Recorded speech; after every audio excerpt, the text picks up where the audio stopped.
ਆਵੈ।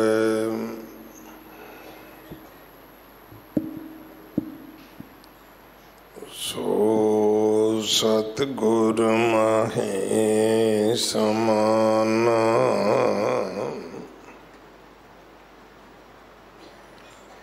ਇਹ ਬਾਣੀ ਜੋ ਜੀਉ ਜਾਣੈ, ਤਿਸ ਅੰਤਰ ਰਵੈ ਹਰਿ ਨਾਮ ਬਾਣੀ ਗੁਰੂ।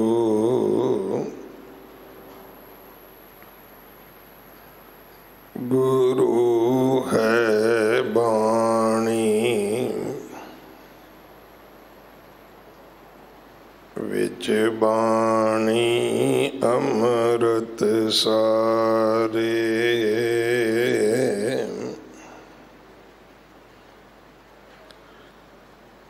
ਗੁਰ ਬਾਣੀ ਕਹੈ,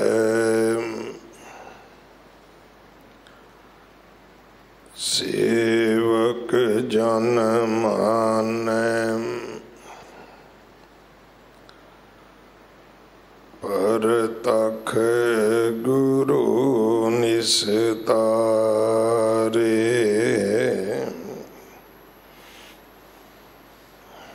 ਬਾਣੀ ਬਿਰਲੋ ਵਿਚਾਰਸੀ,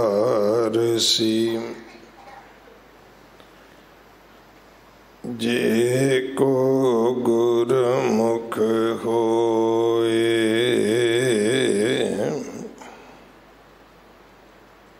ਇਹ ਬਾਣੀ ਮਹਾਂਪੁਰਖ ਕੀ, ਨਿਜ ਘਰ ਵਾਸਾ ਹੋਏ। ਸ਼੍ਰੀ ਰਾਗ ਮਹਿਲਾ ਤੀਜਾ। ਹਰ ਭਗਤਾਂ ਹਰ ਤਨ ਰਾਸ ਹੈ, ਗੁਰ ਪੂਛ ਕਰੈ ਵਪਾਰ। ਹਰ ਨਾਮ ਸਲਾਹਣ ਸਦਾ ਸਦਾ, ਵਖਰ ਹਰ ਨਾਮ ਆਧਾਰ।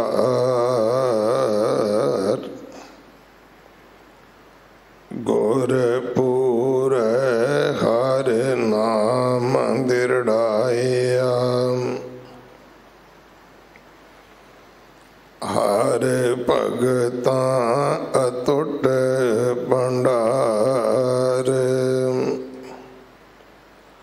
ਪਾਈ ਰੇ ਇਸ ਮਨ ਕੋ ਸਮਝਾਏ, ਇਹ ਮਨ ਆਲਸ ਕਿਆ ਕਰੈ, ਗੁਰਮੁਖ ਨਾਮ ਧਿਆਏ। ਰਹਾਉ ਹਰ ਭਗਤ ਹਰ ਕਾ ਪਿਆਰ ਹੈ, ਜੇ ਗੁਰਮੁਖ ਕਰੇ ਵਿਚਾਰ। ਪਾਖੰਡ ਭਗਤ ਨਾ ਹੋਵਈ, ਦੁਬਦਾ ਬੋਲ ਖੁਆਰ। ਸੋ ਜਨ ਰਲਾਇਆ ਨਾ ਰਲੈ,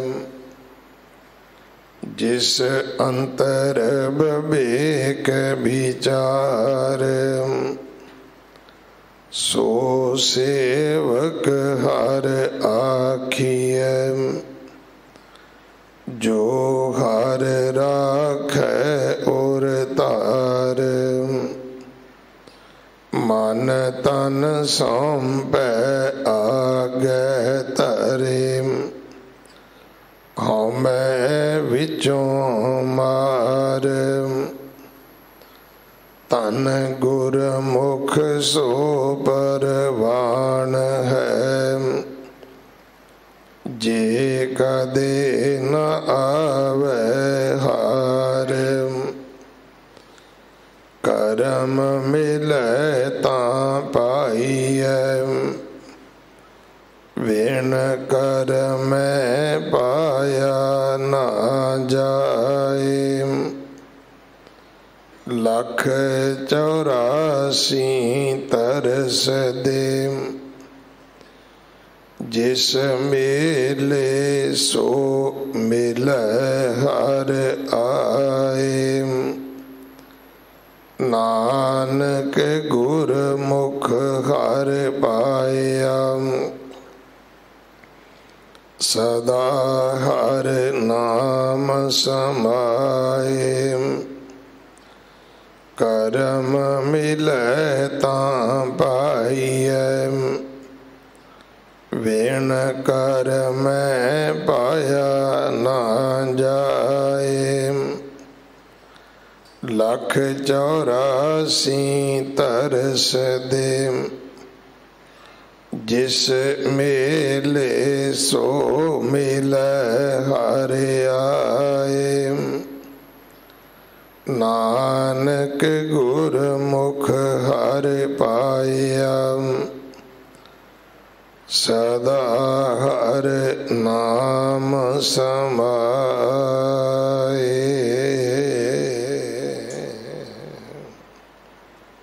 वाहिगुरु जी का खालसा वाहिगुरु जी की फतेह। ये पावन शब्द जो श्री राग अंदर तीजे पातशाह गुरु अमरदास महाराज जी दे पवित्र मुख तो उच्चारण होया श्री गुरु ग्रंथ साहिब पातशाह महाराज जी दे 28 29 अंग ते सुशोभित है। इस शब्द की विचार अज आप जी सरवण करोगे। अमृत संचार हर एतवार 11 बजे हुंदा है। गुरु घर की सेवा दे विच गुरु के लंगरां वास्ते रसद कड़ा प्रसाद की देग वास्ते देसी घ्यो बाला साहब हॉस्पिटल वास्ते बैड तो लैके वेंटीलेटर तक कोई भी सेवा आप जी भेज सकते हो। इमारत की सेवा जथेदार बाबा बचन सिंह जी करवा रहे हैं। इस महीने की संग्रांत 17 तरीक नूं है। वाहिगुरु जी का खालसा वाहिगुरु जी की फतेह।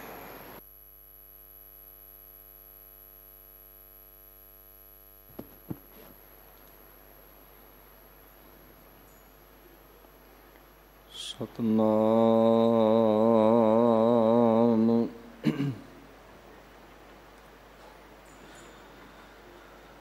श्री वाहेगुरु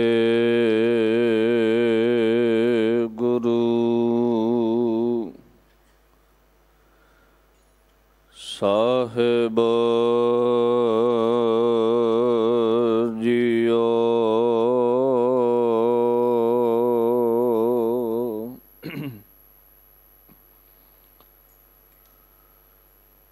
तुद आगे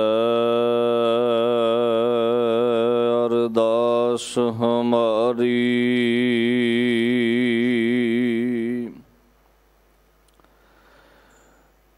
जियो पिंड सब तेरा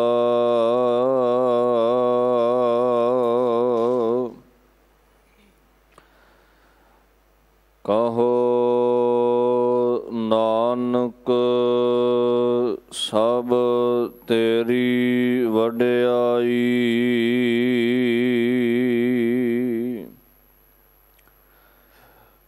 ਕੋਈ ਨਾਉ ਨਾ ਜਾਣੈ ਮੇਰਾ,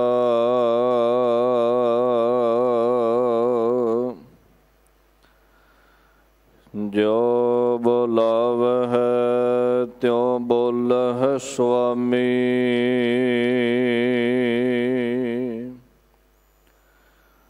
ਕੁਦਰਤ ਕਵਣ ਹਮਾਰੀ,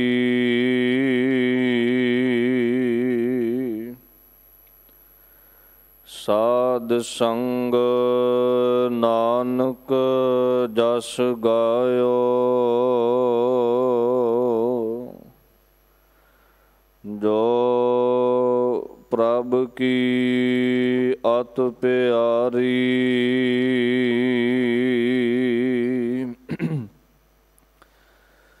ਮੂਕ ਉਚਰੈ ਸ਼ਾਸਤਰ ਖਟ।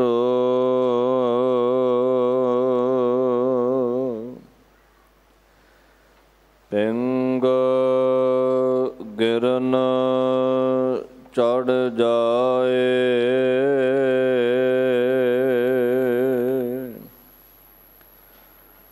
ਅੰਧ ਲਖੈ ਬਦਰੋ ਸੁਣੈ।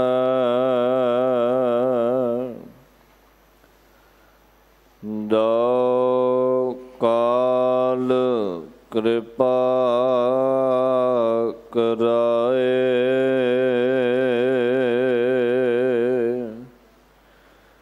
ਅੰਧ ਲਖੈ ਬਦਰੋ ਸੁਣੈ। ਜੋ ਕਾਲ ਕਿਰਪਾ ਕਰਾਏ।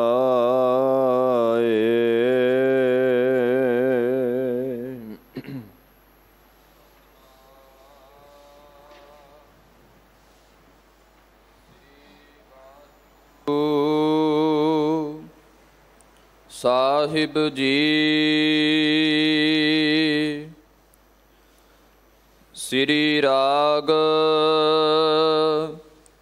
ਮਹੱਲਾ ਤੀਜਾ। ਹਰ ਭਗਤਾ ਹਰ ਧਨ ਰਾਸ ਹੈ,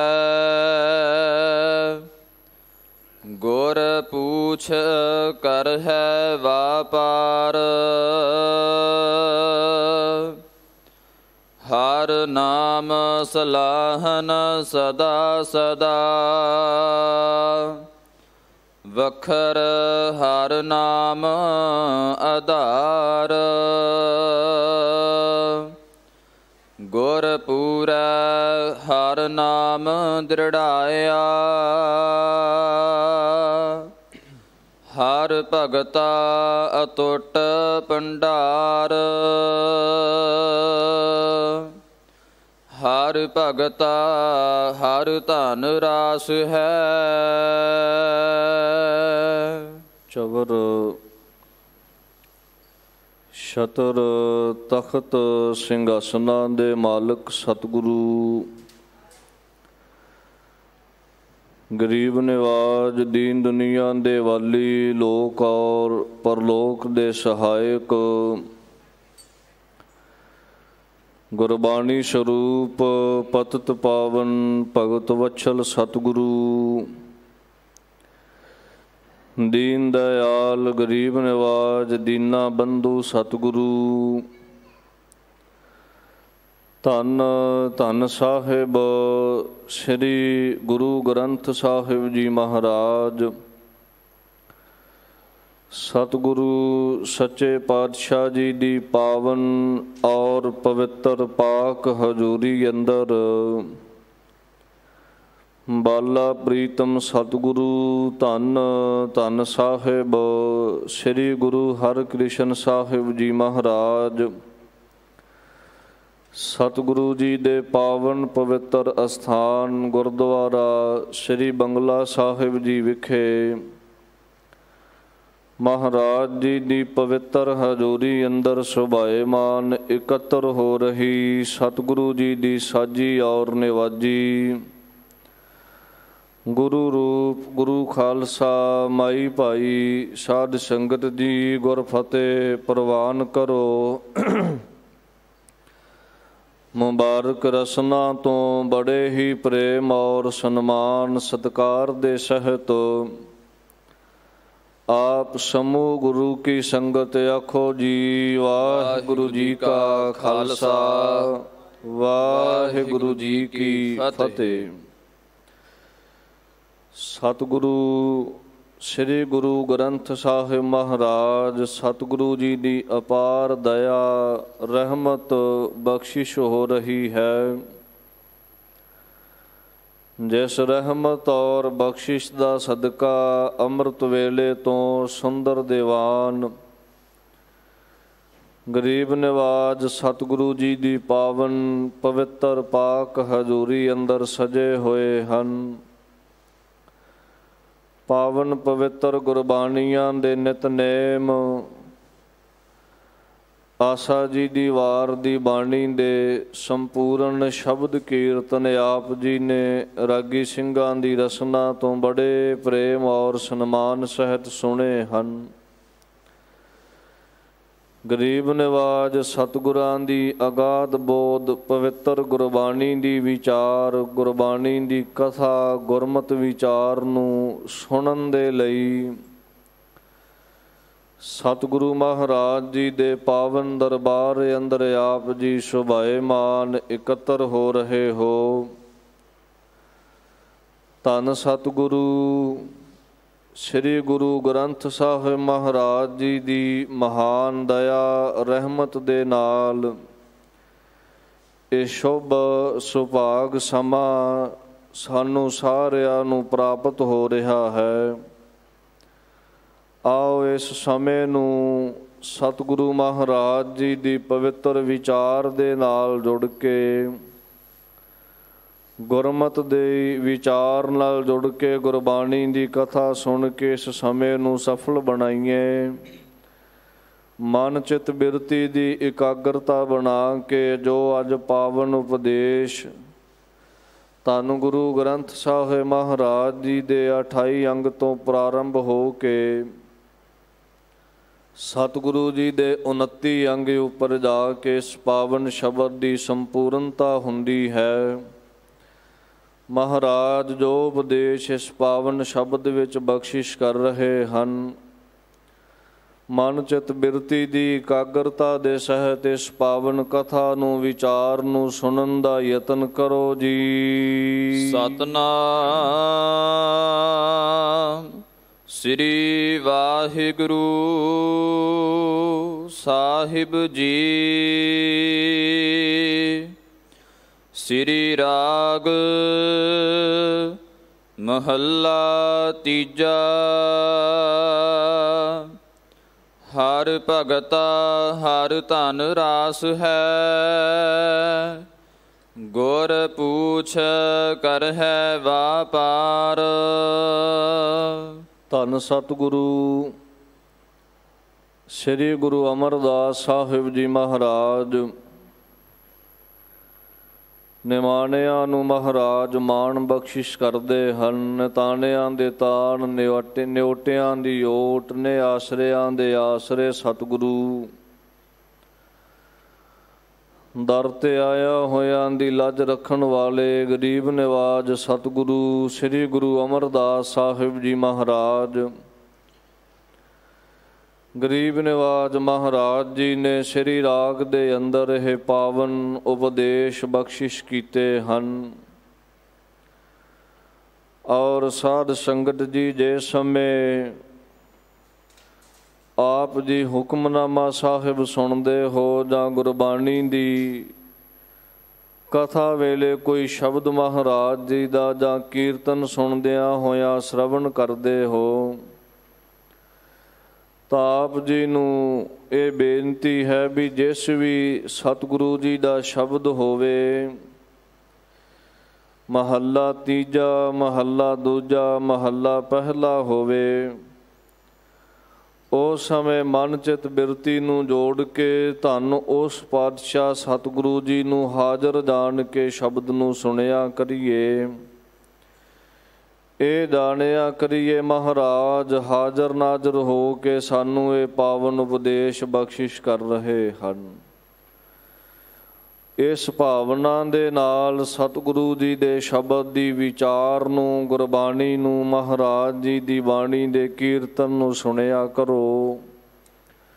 ਧੰਨ ਗੁਰੂ ਅਮਰਦਾਸ ਮਹਾਰਾਜ ਪ੍ਰਤੱਖ ਵਰਤ ਕੇ ਇਸ ਪਾਵਨ ਸ਼ਬਦ ਰਾਹੀਂ ਸਾਨੂੰ ਬਹੁਤ ਉੱਚਾ ਸੁੱਚਾ ਪਾਕ ਉਪਦੇਸ਼ ਬਖਸ਼ਿਸ਼ ਕਰ ਰਹੇ ਹਨ। ਇਸ ਪਾਵਨ ਉਪਦੇਸ਼ ਦੇ ਅੰਦਰ ਮਹਾਰਾਜ ਜੀ ਨੇ ਉਸ ਅਕਾਲ ਪੁਰਖ ਪਰਮਾਤਮਾ ਦੀ, ਉਸ ਅਕਾਲ ਦੀ ਉਸਤਤ ਵਡਿਆਈ ਕਰਨ ਵਾਲੇ ਉਸ ਦੇ ਭਗਤ ਜਨਾਂ ਦਾ ਜੀਵਨ, ਉਹਨਾਂ ਦੀ ਰਹਿਣੀ ਬਹਿਣੀ, ਉਹਨਾਂ ਦਾ ਰਹਿਣ ਸਹਿਣ ਕਿੱਦਾਂ ਦਾ ਹੁੰਦਾ, ਕਿਵੇਂ ਆਪਣੇ ਜੀਵਨ ਨੂੰ ਬਸਰ ਕਰਦੇ ਹਨ, ਕੀ ਰੁਤਬੇ ਉਹਨਾਂ ਦੇ ਮਹਾਨ ਹੁੰਦੇ ਹੈ, ਉਪਦੇਸ਼ ਵਿੱਚ ਮਹਾਰਾਜ ਬਖਸ਼ਿਸ਼ ਕਰ ਰਹੇ ਹਨ। ਮਹਾਰਾਜ ਇਸ ਪਾਵਨ ਸ਼ਬਦ ਦੀਆਂ ਆਰੰਭਤਾ ਦੀਆਂ ਪੰਕਤੀਆਂ ਅੰਦਰ ਮਹਾਰਾਜ ਜੀ ਦੇ ਬਚਨ ਹਨ। ਹਰ ਭਗਤਾ ਹਰ ਧਨ ਰਾਸ ਹੈ, ਗੁਰਪੂਛ ਕਰਹਿ ਵਾਪਾਰ। ਉਸ ਅਕਾਲ ਪੁਰਖ ਪਰਮਾਤਮਾ ਦੀ ਵਡਿਆਈ ਕਰਨ ਵਾਲੇ ਭਗਤ ਜਨ ਜਿਹੜੇ ਹਨ, ਸੰਸਾਰ ਦੇ ਅੰਦਰ ਰਹਿੰਦਿਆਂ ਹੋਇਆਂ ਕੋਈ ਕਮਾਈ ਕਰ ਲਵੇ, ਬਹੁਤੀ ਮਾਇਆ ਜੋੜ ਲਵੇ, ਪਦਾਰਥ ਬਹੁਤੇ ਇਕੱਠੇ ਕਰ ਲਵੇ, ਤਾਂ ਸਾਡਾ ਦੁਨਿਆਵੀ ਲੋਕਾਂ ਦਾ ਇਹ ਮੰਨਣਾ ਹੋ ਜਾਂਦਾ ਹੈ ਵੀ ਫਲਾਣਾ ਬੰਦਾ ਪੈਸੇ ਕਰਕੇ, ਧਨ ਪਦਾਰਥ ਕਰਕੇ ਬਹੁਤ ਸ਼ਾਹੂਕਾਰ ਹੈ, ਬਹੁਤ ਧਨ ਹੈ ਇਸ ਦੇ ਕੋਲ, ਇਸ ਮਾਇਆ ਦੇ ਨਾਲ ਇਹ ਬਹੁਤ ਸੁੱਖ ਲੈਂਦਾ ਹੋਵੇਗਾ। ਪਰ ਮਹਾਰਾਜ ਗਰੀਬ ਨਿਵਾਜ ਸਤਿਗੁਰੂ ਜੀ ਦੀ ਬਾਣੀ ਨੂੰ ਜਿਸ ਸਮੇਂ ਪੜ੍ਹਾਂਗੇ, ਵਿਚਾਰਾਂਗੇ, ਤਾਂ ਗੁਰਬਾਣੀ ਦੇ ਅੰਦਰ ਇਸ ਦੇ ਉਲਟ ਹੈ। ਗੁਰਬਾਣੀ ਵਿੱਚ ਮਹਾਰਾਜ ਨੇ ਕੱਲੀ ਮਾਇਆ, ਪਦਾਰਥਾਂ, ਧਨ ਦੌਲਤ ਵਾਲੇ ਨੂੰ ਹੀ ਸ਼ਾਹੂਕਾਰ ਨਹੀਂ ਕਿਹਾ। ਗੁਰਬਾਣੀ ਦੇ ਵਿੱਚ ਸ਼ਾਹੂਕਾਰ ਉਸ ਨੂੰ ਕਿਹਾ ਹੈ, ਭਾਗ ਠੜੇ ਹਰ ਸੰਤ ਤੁਮਾਰੇ, ਜਿਨ ਕਰ ਧਨ ਹਰ ਨਾਮਾ, ਪਰਵਾਨ ਗਣੀ ਸੇਈ ਇਹ ਆਏ, ਸਫਲ ਤਿਨਾ ਕੇ ਕਾਮਾ। ਭਾਗਠ ਸੱਚਾ ਸੋਏ ਹੈ, ਜਿਸ ਹਰ ਧਨ ਅੰਤਰ। ਗੁਰਬਾਣੀ ਵਿੱਚ ਸ਼ਾਹੂਕਾਰ, ਧਨਾਢ ਉਸ ਗੁਰਸਿੱਖ ਨੂੰ, ਉਸ ਗੁਰਮੁਖ ਪਿਆਰੇ ਨੂੰ ਮੰਨਿਆ ਗਿਆ ਹੈ, ਜਿਸ ਗੁਰਮੁਖ ਪਿਆਰੇ ਭਗਤ ਜਨ ਦੇ ਹਿਰਦੇ ਰੂਪੀ ਖਜ਼ਾਨੇ ਦੇ ਵਿੱਚ ਧਨ, ਨਾਮ ਰੂਪੀ ਧਨ ਜਿਨੇ ਜੋੜਿਆ ਹੋਇਆ ਹੈ। ਜਿਹੜੇ ਗੁਰਸਿੱਖ ਹਰ ਸਮੇਂ ਉਸ ਅਕਾਲ ਪੁਰਖ ਪਰਮਾਤਮਾ ਦੀ ਬਾਣੀ ਪੜ੍ਹਦੇ ਆ, ਉਸ ਦੀ ਉਸਤਤ ਕਰਦੇ ਹਨ। ਅਕਾਲ ਪੁਰਖ ਪਰਮਾਤਮਾ ਦੀ ਵਡਿਆਈ ਵਿੱਚ ਆਪਣੇ ਹਿਰਦੇ ਨੂੰ ਜੋੜ ਕੇ ਰੱਖਦੇ ਐ, ਸੁਰਤ ਨੂੰ ਟਿਕਾ ਕੇ ਰੱਖਦੇ ਹਨ। ਅਕਾਲ ਪੁਰਖ ਪਰਮਾਤਮਾ ਦੀ ਆਗਿਆ ਵਿੱਚ ਰਹਿਣਾ ਪਸੰਦ ਕਰਦੇ ਐ। ਗੁਰੂ ਦੀ ਆਗਿਆ ਕੀ ਹੈ? ਆਪਣੇ ਸਰੀਰ ਉੱਪਰ ਦਿੱਤੇ ਹੋਏ ਰੋਮਾਂ ਦੀ ਬੇਅਦਬੀ ਨਾ ਕਰਨੀ, ਔਰ ਆਪਣੇ ਇਸ ਸਰੀਰ ਤੇ ਮਹਾਰਾਜ ਜੀ ਦੀ ਬਖਸ਼ਿਸ਼ ਪੰਜਾਂ ਕਕਾਰਾਂ ਨੂੰ ਧਾਰਨ ਕਰਕੇ ਪੰਜਾਂ ਕਕਾਰਾਂ ਦੀ ਰਹਿਤ ਰੱਖਣੀ, ਖੰਡੇ ਬਾਟੇ ਦੀ ਪਾਹਲ ਛਕ ਕੇ ਗੁਰੂ ਵਾਲੇ ਬਣ ਕੇ, ਨਿਤਨੇਮੀ ਬਣ ਕੇ ਆਪਣਾ ਜੀਵਨ ਬਤੀਤ ਕਰਨਾ। ਗੁਰੂ ਸਾਹਿਬ ਦੇ ਹੁਕਮ ਵਿੱਚ ਰਹਿ ਕੇ ਪੰਜਾਂ ਕਕਾਰਾਂ ਨੂੰ ਧਾਰਨ ਕਰਨਾ ਔਰ ਉਹਨਾਂ ਦੀ ਮਰਿਆਦਾ ਦਾ ਪਾਲਣ ਕਰਨਾ, ਉਲੰਘਣ ਨਾ ਕਰਨਾ। ਫਿਰ ਗੁਰੂ ਸਾਹਿਬ ਦੇ ਭਾਣੇ ਵਿੱਚ ਹਰ ਸਮੇਂ ਹੱਥ ਬੰਨ੍ਹ ਕੇ ਬੇਨਤੀਆਂ ਕਰਦੇ ਹੋਏ, ਹੁਕਮ ਨੂੰ ਸਿਰ ਮੱਥੇ ਮੰਨਦਿਆਂ ਹੋਇਆਂ ਗੁਰੂ ਕੇ ਭਾਣੇ ਵਿੱਚ ਚੱਲਣਾ। ਜੇ ਬਹੁਤਾ ਸੁੱਖ ਆ ਜਾਵੇ ਫਿਰ ਵੀ ਸਤਿਗੁਰੂ ਸੱਚੇ ਪਾਤਸ਼ਾਹ ਜੀ ਦੇ ਅੱਗੇ ਅਰਦਾਸ ਕਰਨੀ, ਮਹਾਰਾਜ ਇਹ ਸੁੱਖ ਵੀ ਆਪ ਜੀ ਦੀ ਦਿੱਤੀ ਹੋਈ ਦਾਤ ਹੈ, ਕਿਰਪਾ ਕਰਿਓ ਇਹਨੂੰ ਹੰਡਾਵਾਂ ਜ਼ਰੂਰ, ਪਰ ਇਹਨੂੰ ਹੰਡਾਉਂਦਾ ਹੋਇਆ ਕਿਤੇ ਹੰਕਾਰੀ ਹੋ ਕੇ ਜਾਂ ਬਾਗੀ ਹੋ ਕੇ ਤੁਹਾਡੇ ਦਰ ਤੋਂ ਦੂਰ ਨਾ ਹੋ ਜਾਵਾਂ, ਨਿਸ਼ੁਕਰਾ ਨਾ ਹੋਵਾਂ। ਜੇ ਦੁੱਖ ਆ ਜਾਵੇ, ਮਾੜਾ ਸਮਾਂ ਆਵੇ, ਫਿਰ ਵੀ ਸਤਿਗੁਰੂ ਜੀ ਦਾ ਹੀ ਓਟ ਆਸਰਾ ਲੈ ਕੇ ਮਹਾਰਾਜ ਜੀ ਦੇ ਚਰਨ ਕਮਲਾਂ ਵਿੱਚ ਅਰਦਾਸ ਕਰਨੀ, ਸਤਿਗੁਰੂ ਜੀ ਇਹ ਦੁੱਖ ਵੀ ਆਪ ਜੀ ਦੇ ਹੁਕਮ ਵਿੱਚ ਹੀ ਆਇਆ ਹੈ, ਕਿਰਪਾ ਕਰਿਓ ਇਹਨੂੰ ਝੱਲਣ ਦੀ ਸਮਰੱਥਾ ਦਿਓ। ਮਹਾਰਾਜ ਆਪ ਜੀ ਕੇ ਹੁਕਮ ਵਿੱਚ ਰਹਿ ਕੇ ਇਸ ਦੁੱਖ ਨੂੰ ਮੈਂ ਝੱਲ ਸਕਾਂ, ਇਸ ਦੁੱਖ ਦਾ ਮਾਰਿਆ ਹੋਇਆ ਦਰ ਦਰ ਤੇ ਨਾ ਭਟਕਾਂ, ਕਿਸੇ ਹੋਰ ਕੋਲ ਜਾ ਕੇ ਨਾ ਮੱਥਾ ਟੇਕਾਂ। ਆਪ ਜੀ ਦਾ ਹੀ ਓਟ ਆਸਰਾ ਰਵੇ, ਅਖੀਰ ਤੱਕ ਡੋਲਾਂ ਨਾ। ਇਹ ਅਰਦਾਸ ਹਰ ਸਮੇਂ ਸਤਿਗੁਰੂ ਜੀ ਦੇ ਚਰਨਾਂ ਵਿੱਚ ਕਰਨੀ ਔਰ ਇਹਨਾਂ ਪੰਕਤੀਆਂ ਦੇ ਆਧਾਰ ਤੇ ਆਪਣਾ ਜੀਵਨ ਬਤੀਤ ਕਰਨਾ। ਜੇ ਸੁਖ ਦੇਹਤਾ ਤੁਝ ਹੈ ਆਰਾਧੀ, ਦੁੱਖ ਭੀ ਤੁਝ ਹੈ ਧਿਆਈ। ਜੇ ਭੁੱਖ ਦੇਹਤਾ ਇਤਿ ਰਾਜਾ, ਦੁੱਖ ਵਿੱਚ ਸੂਖ ਮਨਾਈ। ਇਹ ਗੁਰਸਿੱਖ ਦੀ ਰਹਿਣੀ ਹੈ, ਗੁਰਸਿੱਖ ਦਾ ਜੀਵਨ ਹੈ, ਇਸ ਤਰ੍ਹਾਂ ਦਾ ਹੋਣਾ ਚਾਹੀਦਾ। ਕੱਲਾ ਲਿਬਾਸ ਪਾ ਲਿਆ, ਪਹਿਰਾਵਾ ਪਾ ਕੇ ਕੋਈ ਕਵੇ ਮੈਂ ਗੁਰਸਿੱਖ ਬਣ ਗਿਆ, ਨਹੀਂ ਭਾਈ। ਸਿਰਫ ਪਹਿਰਾਵੇ ਦੀ ਗੁਰਸਿੱਖੀ ਨਹੀਂ, ਮਹਾਰਾਜ ਜੀ ਨੂੰ ਰਹਿਤਵਾਨ ਤਿਆਰ ਬਰ ਤਿਆਰ ਗੁਰੂ ਕੇ ਹੁਕਮ ਵਿੱਚ ਚੱਲਣ ਵਾਲਾ ਗੁਰਸਿੱਖ ਪਾਉਂਦਾ ਹੈ। ਸੋ ਸਿੱਖ ਸਖਾ ਬੰਧਪ ਹੈ ਭਾਈ, ਜੇ ਗੁਰ ਕੇ ਭਾਣੇ ਵਿੱਚ ਆਵੇ, ਆਪਣੇ ਭਾਣੇ ਜੋ ਚੱਲੇ ਭਾਈ, ਵਿਛੜ ਚੋਟਾਂ ਖਾਵੇ।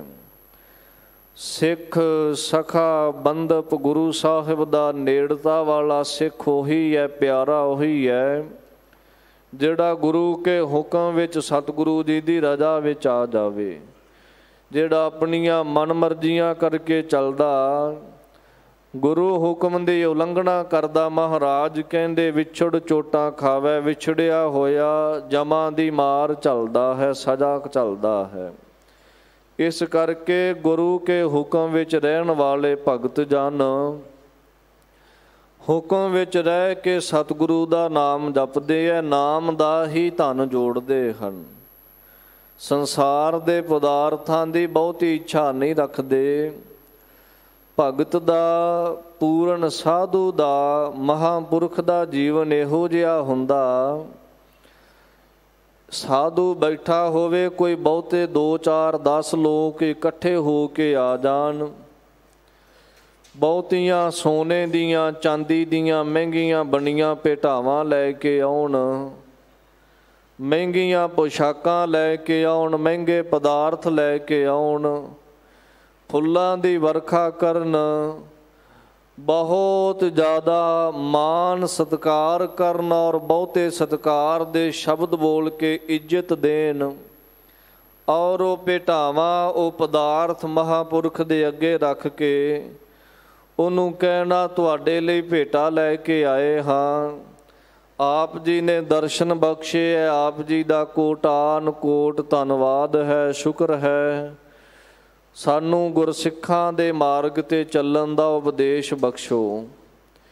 ਇੰਨਾ ਕੁ ਜ਼ਿਆਦਾ ਵਡਿਆਉਣ ਵੀ ਰੱਬ ਦੇ ਤੋਲੀ ਰੱਖ ਦੇਣ ਉਸਤਤ ਕਰਕੇ, ਪਰ ਉਸ ਸਾਧੂ ਦੀ ਬਿਰਤੀ, ਉਹਦੀ ਸੁਰਤ, ਉਹਦੀ ਉਪਰਾਮਤਾ ਇੰਨੀ ਕੁ ਹੋਵੇ, ਇੰਨੀ ਇੱਜ਼ਤ ਰੱਖਣ ਵਾਲੇ, ਇੰਨਾ ਸਤਿਕਾਰ ਕਰਨ ਵਾਲੇ, ਇੰਨੀਆਂ ਮਹਿੰਗੀਆਂ ਭੇਟਾਵਾਂ ਵੇਖ ਕੇ, ਪਦਾਰਥ ਵੇਖ ਕੇ ਵੀ ਉਹ ਮਹਾਂਪੁਰਖ ਉਹਨਾਂ ਨਾਲ ਮੋਹ ਨਾ ਕਰੇ, ਉਹਨਾਂ ਪਦਾਰਥਾਂ ਦਾ ਮੋਹ ਨਾ ਜਾਗੇ, ਨਾ ਹੋਵੇ ਵੀ ਦਵਾ ਦਵ ਭੇਟਾਵਾਂ ਹੀ ਸਾਂਭਣ ਲੱਗ ਪਵੇ, ਬਹੁਤਾ ਖੁਸ਼ ਨਾ ਹੋਵੇ ਇੰਨਾ ਕੁਝ ਵੇਖ ਕੇ। ਉਹ ਚਲੇ ਜਾਣ, ਭੇਟਾਵਾਂ ਰੱਖ ਕੇ, ਪਿੱਛੇ 2 4 ਨਿੰਦਕ ਆ ਜਾਣ ਦੂਸਰੀ ਵਾਰੀ, ਉਹ ਆ ਕੇ ਉਸ ਦੀ ਰੱਜ ਕੇ ਨਿੰਦਿਆ ਕਰਨ, ਪਖੰਡੀ ਹੈ, ਹੋਰ ਭੈੜੇ ਸ਼ਬਦ ਵਰਤਨ, ਬਹੁਤ ਮਾੜਾ ਚੰਗਾ ਬੋਲਣ, ਨਿੰਦਕ ਰੂਪ ਵਿੱਚ ਆ ਕੇ ਬਹੁਤੀ ਨਿੰਦਿਆ ਕਰਕੇ ਉਹਦਾ ਨਿਰਾਦਰ ਕਰ ਦੇਣ। ਸਾਧੂ ਉਹ ਹੈ, ਫਿਰ ਵੀ ਇਕਾਗਰਤਾ ਵਿੱਚ ਬੈਠਾ ਹੋਇਆ ਨਾਮ ਜਪੀ ਜਾਵੇ, ਫਿਰ ਇਹ ਨਾ ਹੋਵੇ ਵੀ ਹੁਣ ਗੁੱਸੇ ਵਿੱਚ ਆਣ ਕੇ ਉਹਨਾਂ ਦੇ ਗਲ ਪੈਣ ਨੂੰ ਫਿਰਦਾ ਹੈ। ਭਾਵ ਕੰਚਨ ਮਾਟੀ ਮਾਨੈ, ਇਹੋ ਜਿਹਾ ਜੀਵਨ ਹੋਵੇ। ਨਾ ਸੋਨੇ ਨਾਲ ਮੋਹ ਹੈ, ਨਾ ਮਿੱਟੀ ਤੋਂ ਡਰਦਾ ਹੈ। ਸੋਨਾ ਔਰ ਮਿੱਟੀ ਸਮਾਨ ਕਰ ਕੀ ਜਾਣੇ, ਸਮਬਿਰਤੀ ਦਾ ਮਾਲਕ ਹੋਵੇ। ਨਾ ਉਸਤਤ ਵਿੱਚ ਖੁਸ਼ ਹੈ, ਨਾ ਕਿਸੇ ਨੇ ਨਿੰਦਿਆ ਕਰ ਦਿੱਤੀ ਤਾਂ ਦੁਖੀ ਹੈ। ਉਪਰਾਮਤਾ ਰੱਖੇ। ਸਤਿਗੁਰੂ ਮਹਾਰਾਜ ਜੀ ਦੀ ਬਾਣੀ ਦੇ ਵਿੱਚ ਇੰਨਾ ਰੰਗਿਆ ਹੋਇਆ ਹੋਵੇ, ਗੁਣਾ ਸ਼ੁਭ ਗੁਣਾ ਵਿੱਚ ਇੰਨਾ ਰੰਗਿਆ ਹੋਇਆ ਹੋਵੇ। ਐਸਾ ਜਿਹੜਾ ਭਗਤ ਹੈ ਉਹਦੇ ਕੋਲ ਨਾਮ ਦਾ ਹੀ ਧਨ ਮਿਲੇਗਾ ਤੁਹਾਨੂੰ। ਉਹਦੇ ਕੋਲ ਜਾ ਕੇ ਵਿਚਾਰ ਕਰੋਗੇ ਪੂਰੇ ਸਾਧੂ ਮਹਾਂਪੁਰਖ ਭਗਤ ਜਨ ਦੇ ਕੋਲ, ਤਾਂ ਨਾਮ ਦੀ ਉਸਤਤ ਕਰੇਗਾ, ਆਪਣੀ ਉਸਤਤ ਨਹੀਂ ਕਰਦਾ ਹੈ। ਨਾਮ ਦੇ ਨਾਲ ਸਤਿਗੁਰੂ ਜੀ ਦੀ ਵਡਿਆਈ ਦੇ ਨਾਲ ਜੋੜਦੇ ਹੈ। ਤਾਂ ਜੋੜਦੇ ਹੈ ਕਿਉਂਕਿ ਉਹਨਾਂ ਦੇ ਕੋਲ ਹੈ ਹੀ ਨਾਮ ਦਾ ਖਜ਼ਾਨਾ, ਨਾਮ ਦਾ ਧਨ। ਗੁਰਪੂਛ ਕਰਹਿ ਵਪਾਰ। ਫਿਰ ਸਤਿਗੁਰੂ ਸੱਚੇ ਪਾਤਸ਼ਾਹ ਜੀ ਨੂੰ ਪੁੱਛ ਕੇ ਨਾਮ ਦਾ ਹੀ ਵਪਾਰ ਕਰਦੇ ਹਨ। ਭਾਵ ਨਾਮ ਦੀ ਹੀ ਦਾਤ ਅੱਗੇ ਗੁਰਸਿੱਖਾਂ ਵਿੱਚ ਵੰਡਦੇ ਹੈ ਪੂਰਨ ਸਾਧੂ ਮਹਾਂਪੁਰਖ। ਸੰਸਾਰੀ ਧੰਦਿਆਂ ਦੇ ਉਲਝਣਬਾਜ਼ੀ ਵਿੱਚ ਨਹੀਂ ਪੈਂਦੇ ਹਨ। ਐਸਾ ਉੱਚਾ ਔਰ ਸੁੱਚਾ ਪਾਕ ਜੀਵਨ ਹੁੰਦਾ ਉਹਨਾਂ ਸਾਧੂਆਂ ਦਾ। ਐਸੇ ਮਹਾਂਪੁਰਖ ਨਾਮ ਬਾਣੀ ਵਿੱਚ ਰੰਗੇ ਹੋਏ ਆਪਣਾ ਜੀਵਨ ਸਤਿਗੁਰੂ ਜੀ ਦੇ ਹੁਕਮ ਵਿੱਚ ਬਤੀਤ ਕਰਦੇ ਹੈ ਭਾਈ। ਗੁਰੂ ਕੀ ਰਜ਼ਾ ਵਿੱਚ ਰਹਿੰਦੇ ਹਨ। ਸਤਿਗੁਰੂ ਮਹਾਰਾਜ ਜੀ ਦਾ ਮਹਾਨ ਗੁਰਸਿੱਖ, ਬਹੁਤ ਹੀ ਸਨਮਾਨਯੋਗ ਛੇਵੇਂ ਪਾਤਸ਼ਾਹ ਮੇਰੀ ਪੀਰੀ ਦੇ ਸਤਿਗੁਰੂ ਗੁਰੂ ਹਰਗੋਬਿੰਦ ਸਾਹਿਬ ਜੀ ਦੇ ਸਿੱਖ ਭਾਈ ਗੜੀਆ ਜੀ ਦੀ ਤਰ੍ਹਾਂ ਸਭ ਕੁਝ ਕੋਲ ਹੁੰਦਿਆਂ ਹੋਇਆਂ ਵੀ ਗੁਰੂ ਹੁਕਮ ਵਿੱਚ ਰਹਿ ਕੇ ਸਾਧ ਮੁਰਾਦਾ ਜੀਵਨ ਬਤੀਤ ਕਰਦੇ ਹਨ। ਹਰ ਨਾਮ ਸਲਾਹਨ ਸਦਾ ਸਦਾ, ਵਖਰ ਹਰ ਨਾਮ ਆਧਾਰ। ਨਾਮ ਦੀ ਹੀ ਸਿਫਤ ਸਲਾਹੁਤਾ ਕਰਨੀ ਸਾਡਾ ਸੁਭਾਅ ਇਹ ਹੈ ਸੰਸਾਰੀਆਂ ਦਾ। ਅਸੀਂ ਸਲਾਹੁਤਾ ਉਹਦੀ ਕਰਦੇ, ਸਿਫਤ ਉਹਦੀ ਕਰਦੇ ਜਿਹੜਾ ਸਾਨੂੰ ਕੁਝ ਦਵੇ, ਜਿਹਦੇ ਕੋਲੋਂ ਸਾਨੂੰ ਕੁਝ ਲਾਭ ਹੋਵੇ ਅਸੀਂ ਉਹਦੀ ਵਡਿਆਈ ਕਰਦੇ ਹਾਂ। ਭਾਵੇਂ ਉਹਦੇ ਵਿੱਚ ਕੋਈ ਚੰਗਾ ਗੁਣ ਹੋਵੇ ਨਾ ਹੋਵੇ, ਪਰ ਜਿਸ ਬੰਦੇ ਤੋਂ ਸਾਨੂੰ ਕੁਝ ਮਿਲਦਾ ਹੈ ਅਸੀਂ ਉਹਦੀ ਫਿਰ ਐਵੇਂ ਉਸਤਤ ਕਰੀ ਜਾਂਦੇ ਵੀ ਫਲਾਣਾ ਤੇ ਬਹੁਤਾ ਹੀ ਚੰਗਾ ਹੈ। ਗੁਰਸਿੱਖ ਨੇ ਇਸ ਚੀਜ਼ ਤੋਂ ਉਪਰਾਮਤਾ ਰੱਖਣੀ ਹੈ। ਨਹੀਂ ਵੀ ਲਾਲਚ ਵਸ ਹੋਇਆ ਐਵੇਂ ਕਿਸੇ ਦੀ ਉਸਤਤ ਕਰੀ ਜਾਵੇ, ਝੂਠ ਹੀ ਬਣਾ ਕੇ ਗੱਲਾਂ ਉਸਤਤ ਵਿੱਚ ਕਰੀ ਜਾਵੇ ਤੇ ਝੂਠ ਹੀ ਕਿਸੇ ਦੀ ਨਿੰਦਿਆ ਕਰੀ ਜਾਵੇ। ਦੋਵੇਂ ਚੀਜ਼ਾਂ ਤੋਂ ਗੁਰਸਿੱਖ ਨੇ ਮੁਕਤ ਰਹਿਣਾ, ਪਰੇ ਰਹਿਣਾ। ਸੱਚ ਇਹ ਹੈ ਵੀ ਅਸੀਂ ਬਾਣੀ ਵੀ ਉਦੋਂ ਪੜ੍ਹਦੇ ਜਦੋਂ ਸਾਨੂੰ ਕੋਈ ਲਾਲਚ ਹੁੰਦਾ ਹੈ, ਜਦੋਂ ਸਾਡੀ ਕੋਈ ਇੱਛਾ ਹੋਵੇ, ਕੋਈ ਸਾਨੂੰ ਕਹਿ ਦਵੇ ਨਾ ਵੀ ਫਲਾਣਿਆਂ ਜੇ ਆਹ ਇੱਛਾ ਪ੍ਰਾਪਤ ਕਰਨੀ ਤੇ ਇੰਨੇ ਪਾਠ ਸੁਖਮਨੀ ਸਾਹਿਬ ਦੇ ਕਰ ਲਗਾਤਾਰ, ਤੇ ਅਸੀਂ ਉਸ ਸਮੇਂ ਪੜ੍ਹਨਾ ਸ਼ੁਰੂ ਕਰ ਦਿੰਦੇ ਹਾਂ। ਔਰ ਜਦੋਂ ਉਹ ਆਸ ਪੂਰੀ ਹੋ ਜਾਵੇ, ਕੰਮ ਸਾਡਾ ਨਿਬੜ ਜਾਵੇ, ਉਸ ਤੋਂ ਬਾਅਦ ਫਿਰ ਸਾਨੂੰ ਬਾਣੀ ਦੀ ਯਾਦ ਵਿਸਰ ਜਾਂਦੀ ਹੈ। ਬਹੁਤ ਲੋਕ ਇਸ ਤਰ੍ਹਾਂ ਕਰਦੇ ਐ ਸੰਸਾਰ ਦੇ ਅੰਦਰ। ਆਪਣੇ ਲਾਲਚ ਵਸ ਹੋ ਕੇ ਗੁਰਬਾਣੀ ਨਾ ਪੜ੍ਹਿਆ ਕਰੀਏ। ਕਾਮ ਪਰੈ ਤਉ ਸਿਮਰੀਐ, ਐਸਾ ਸਿਮਰਹੁ ਨਿਤ। ਲੋੜ ਪੈਣ ਤੇ ਜਿਸ ਮਾਲਕ ਨੂੰ ਯਾਦ ਕਰਦੇ ਐ, ਮਹਾਰਾਜ ਕਹਿੰਦੇ ਉਹਨੂੰ ਨੇਤੀ ਜਪਿਆ ਕਰੋ। ਲੋੜ ਪੈਣ ਤੇ ਯਾਦ ਕੀਤਾ, ਤੁਹਾਡੀ ਲੋੜ ਪੂਰੀ ਕਰ ਦਿੱਤੀ। ਇੱਥੋਂ ਹੀ ਸਮਝ ਲੈ ਲਓ ਜੇ ਉਹਨੂੰ ਰੋਜ਼ ਯਾਦ ਕਰਾਂਗੇ ਉਹ ਕਿਸੇ ਦੇ ਮੁਹਤਾਜ ਹੋਣ ਹੀ ਨਹੀਂ ਦੇਣਗੇ, ਕਿਸੇ ਦੇ ਅੱਗੇ ਝੁਕਣ ਜੋਗਾ ਕਰਨਗੇ ਨਹੀਂ, ਆਪਣੇ ਦਰ ਤੋਂ ਹੀ ਸਾਰੀਆਂ ਬਖਸ਼ਿਸ਼ਾਂ ਕਰ ਦੇਣਗੇ। ਇਸ ਕਰਕੇ ਸੁਆਰਥੀ ਨਾ ਬਣੀਏ ਗੁਰਸਿੱਖੋ। ਕਿਸੇ ਦੇ ਦੱਸੇ ਤੇ 40 ਦਿਨ ਇਸ਼ਨਾਨ ਕਰਵਾਉਣਾ ਨਿਸ਼ਾਨ ਸਾਹਿਬ ਦਾ, ਜਾਂ ਗੁਰੂ ਘਰ ਵਿੱਚ ਕੋਈ ਸੇਵਾ ਕਰਨੀ, ਜਾਂ ਬਾਣੀ ਪੜ੍ਹਨੀ। ਮਹਾਰਾਜ ਗੁਰੂ ਗ੍ਰੰਥ ਸਾਹਿਬ ਜੀ ਦੀ ਬਾਣੀ ਨੂੰ ਪੜ੍ਹੋ। ਇੱਕ ਓੰਕਾਰ ਤੋਂ ਲੈ ਕੇ 18, 10, 20 ਤੱਕ ਜਿੰਨੀ ਬਾਣੀ ਹੈ ਪੜ੍ਹ ਕੇ ਵੇਖੋ। ਕਿਤੇ ਇੱਕ ਵੀ ਪੰਕਤੀ ਤੁਹਾਨੂੰ ਇਸ ਤਰ੍ਹਾਂ ਦੀ ਮਿਲਦੀ ਹੈ ਜਿੱਥੇ ਲਿਖਿਆ ਹੋਵੇ ਵੀ ਕੰਮ ਪੈਣ 'ਤੇ ਇੰਨੇ ਕੁ ਦਿਨ ਹੀ ਯਾਦ ਕਰਨਾ ਹੈ? ਸਤਿਗੁਰੂ ਦੀ ਬਾਣੀ ਤਾਂ ਹਮੇਸ਼ਾ ਸਾਰੀ ਬਾਣੀ ਵਿੱਚ ਇਹ ਉਪਦੇਸ਼ ਮਿਲੇਗਾ। ਸਵਾਸ ਸਵਾਸ ਉਸ ਗੁਰਸਿੱਖ ਨੇ ਜਿਹਨੇ ਬਾਣੀ ਦਾ ਲੜ ਫੜਿਆ ਹੋਇਆ, ਸਵਾਸ ਸਵਾਸ ਅਕਾਲ ਪੁਰਖ ਦਾ ਨਾਮ ਜਪਣਾ ਹੈ। ਨਿਤਨੇਮ ਰੋਜ਼ ਕਰਨਾ ਜੀਵਨ ਦੇ ਅੰਦਰ। ਸੁਖਮਨੀ ਸਾਹਿਬ ਦਾ ਪਾਠ ਕਰ ਸਕਦੇ ਤਾਂ ਰੋਜ਼ ਕਰੋ। ਗੁਰਬਾਣੀ ਦਾ ਜਾਪ ਅਭਿਆਸ ਰੋਜ਼ ਕਰਨਾ, ਸੇਵਾ ਰੋਜ਼ ਕਰਨੀ ਹੈ ਗੁਰੂ ਘਰ ਦੇ ਅੰਦਰ। ਗੁਰੂ ਸਾਹਿਬ ਦੇ ਦਰਸ਼ਨ ਵੀ ਰੋਜ਼ ਕਰਨੇ ਹਨ। ਸਤਿਗੁਰੂ ਜੀ ਦੀ ਸੰਗਤ ਵਿੱਚ ਵੀ ਰੋਜ਼ ਆ ਕੇ ਬੈਠਣਾ। ਕਿਤੇ ਵੀ ਇਹ ਨਹੀਂ ਕਿਹਾ ਹੋਇਆ ਵੀ ਲਾਲਚ ਵਸ ਜਾਂ ਲੋੜ ਪੈਣ 'ਤੇ ਇੱਥੇ ਆਉਣਾ ਨਹੀਂ।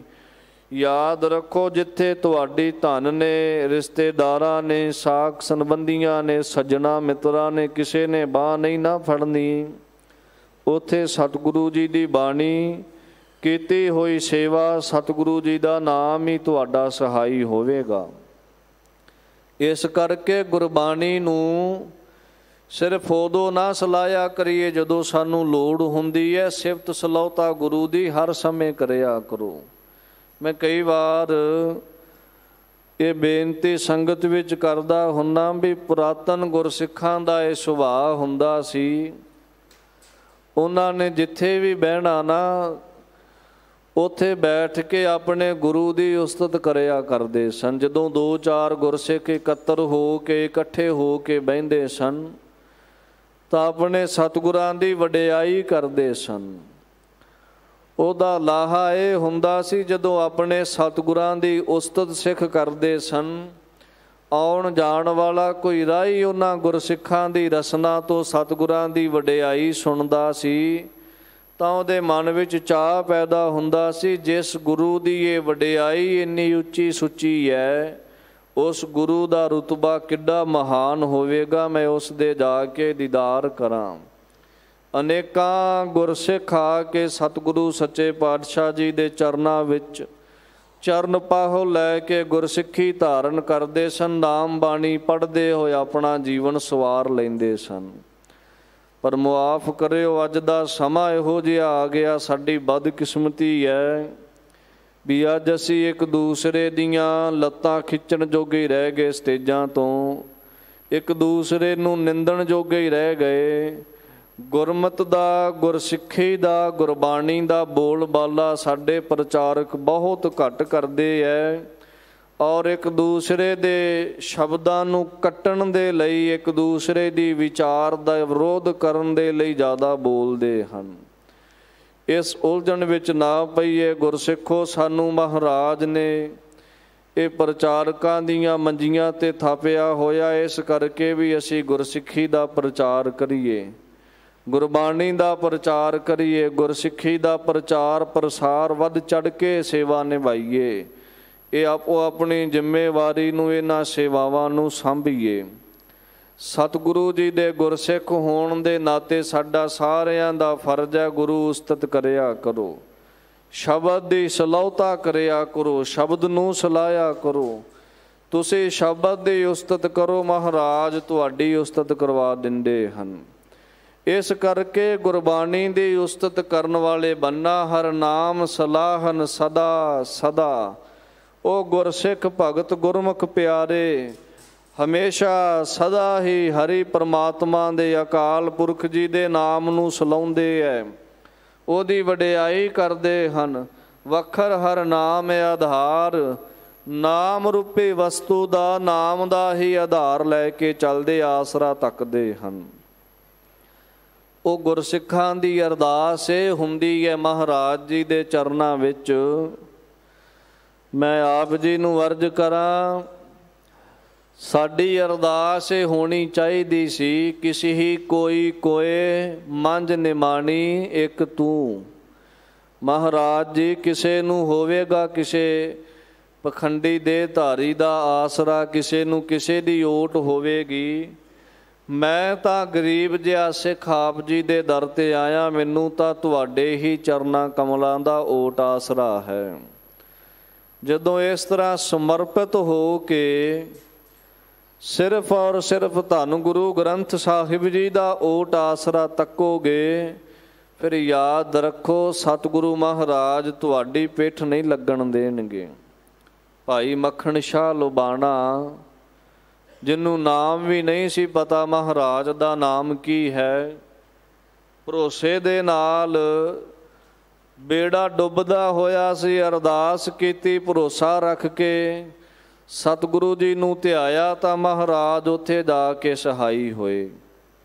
ਗੁਰਸਿੱਖੋ, ਤੁਹਾਡੇ ਕੋਲ ਤਾਂ ਬਹੁਤ ਕੁਝ ਦਿੱਤਾ ਮਹਾਰਾਜ ਨੇ, ਤੁਹਾਨੂੰ ਇਹ ਵੀ ਪਤਾ ਸਾਡੇ ਸਤਿਗੁਰੂ ਕੌਣ ਹਨ, ਕਿਸ ਸਰੂਪ ਦੇ ਅੰਦਰ ਹਨ, ਕਿਵੇਂ ਅਸੀਂ ਅਰਦਾਸ ਕਰਨੀ, ਕਿਵੇਂ ਕਿਹੜੇ ਅਸਥਾਨ 'ਤੇ ਜਾ ਕੇ ਕਿੱਦਾਂ ਸਤਿਗੁਰੂ ਜੀ ਦੇ ਅੱਗੇ ਤਰਲਾ ਪਾਉਣਾ, ਸਭ ਸੋਝੀਆਂ ਦਿੱਤੀਆਂ ਮਹਾਰਾਜ ਨੇ। ਨਾਮ ਦਾ ਵੀ ਪਤਾ, ਸਭ ਕੁਝ ਪਤਾ ਹੋਣ ਦੇ ਬਾਵਜੂਦ ਵੀ ਜੇ ਅਸੀਂ ਗੁਰੂ ਸਾਹਿਬ ਦਾ ਓਟ ਆਸਰਾ ਛੱਡ ਕੇ ਕਿਸੇ ਹੋਰ ਨੂੰ ਧਿਆਈਏ, ਫਿਰ ਸਾਡੀ ਮੂਰਖਤਾ ਹੈ।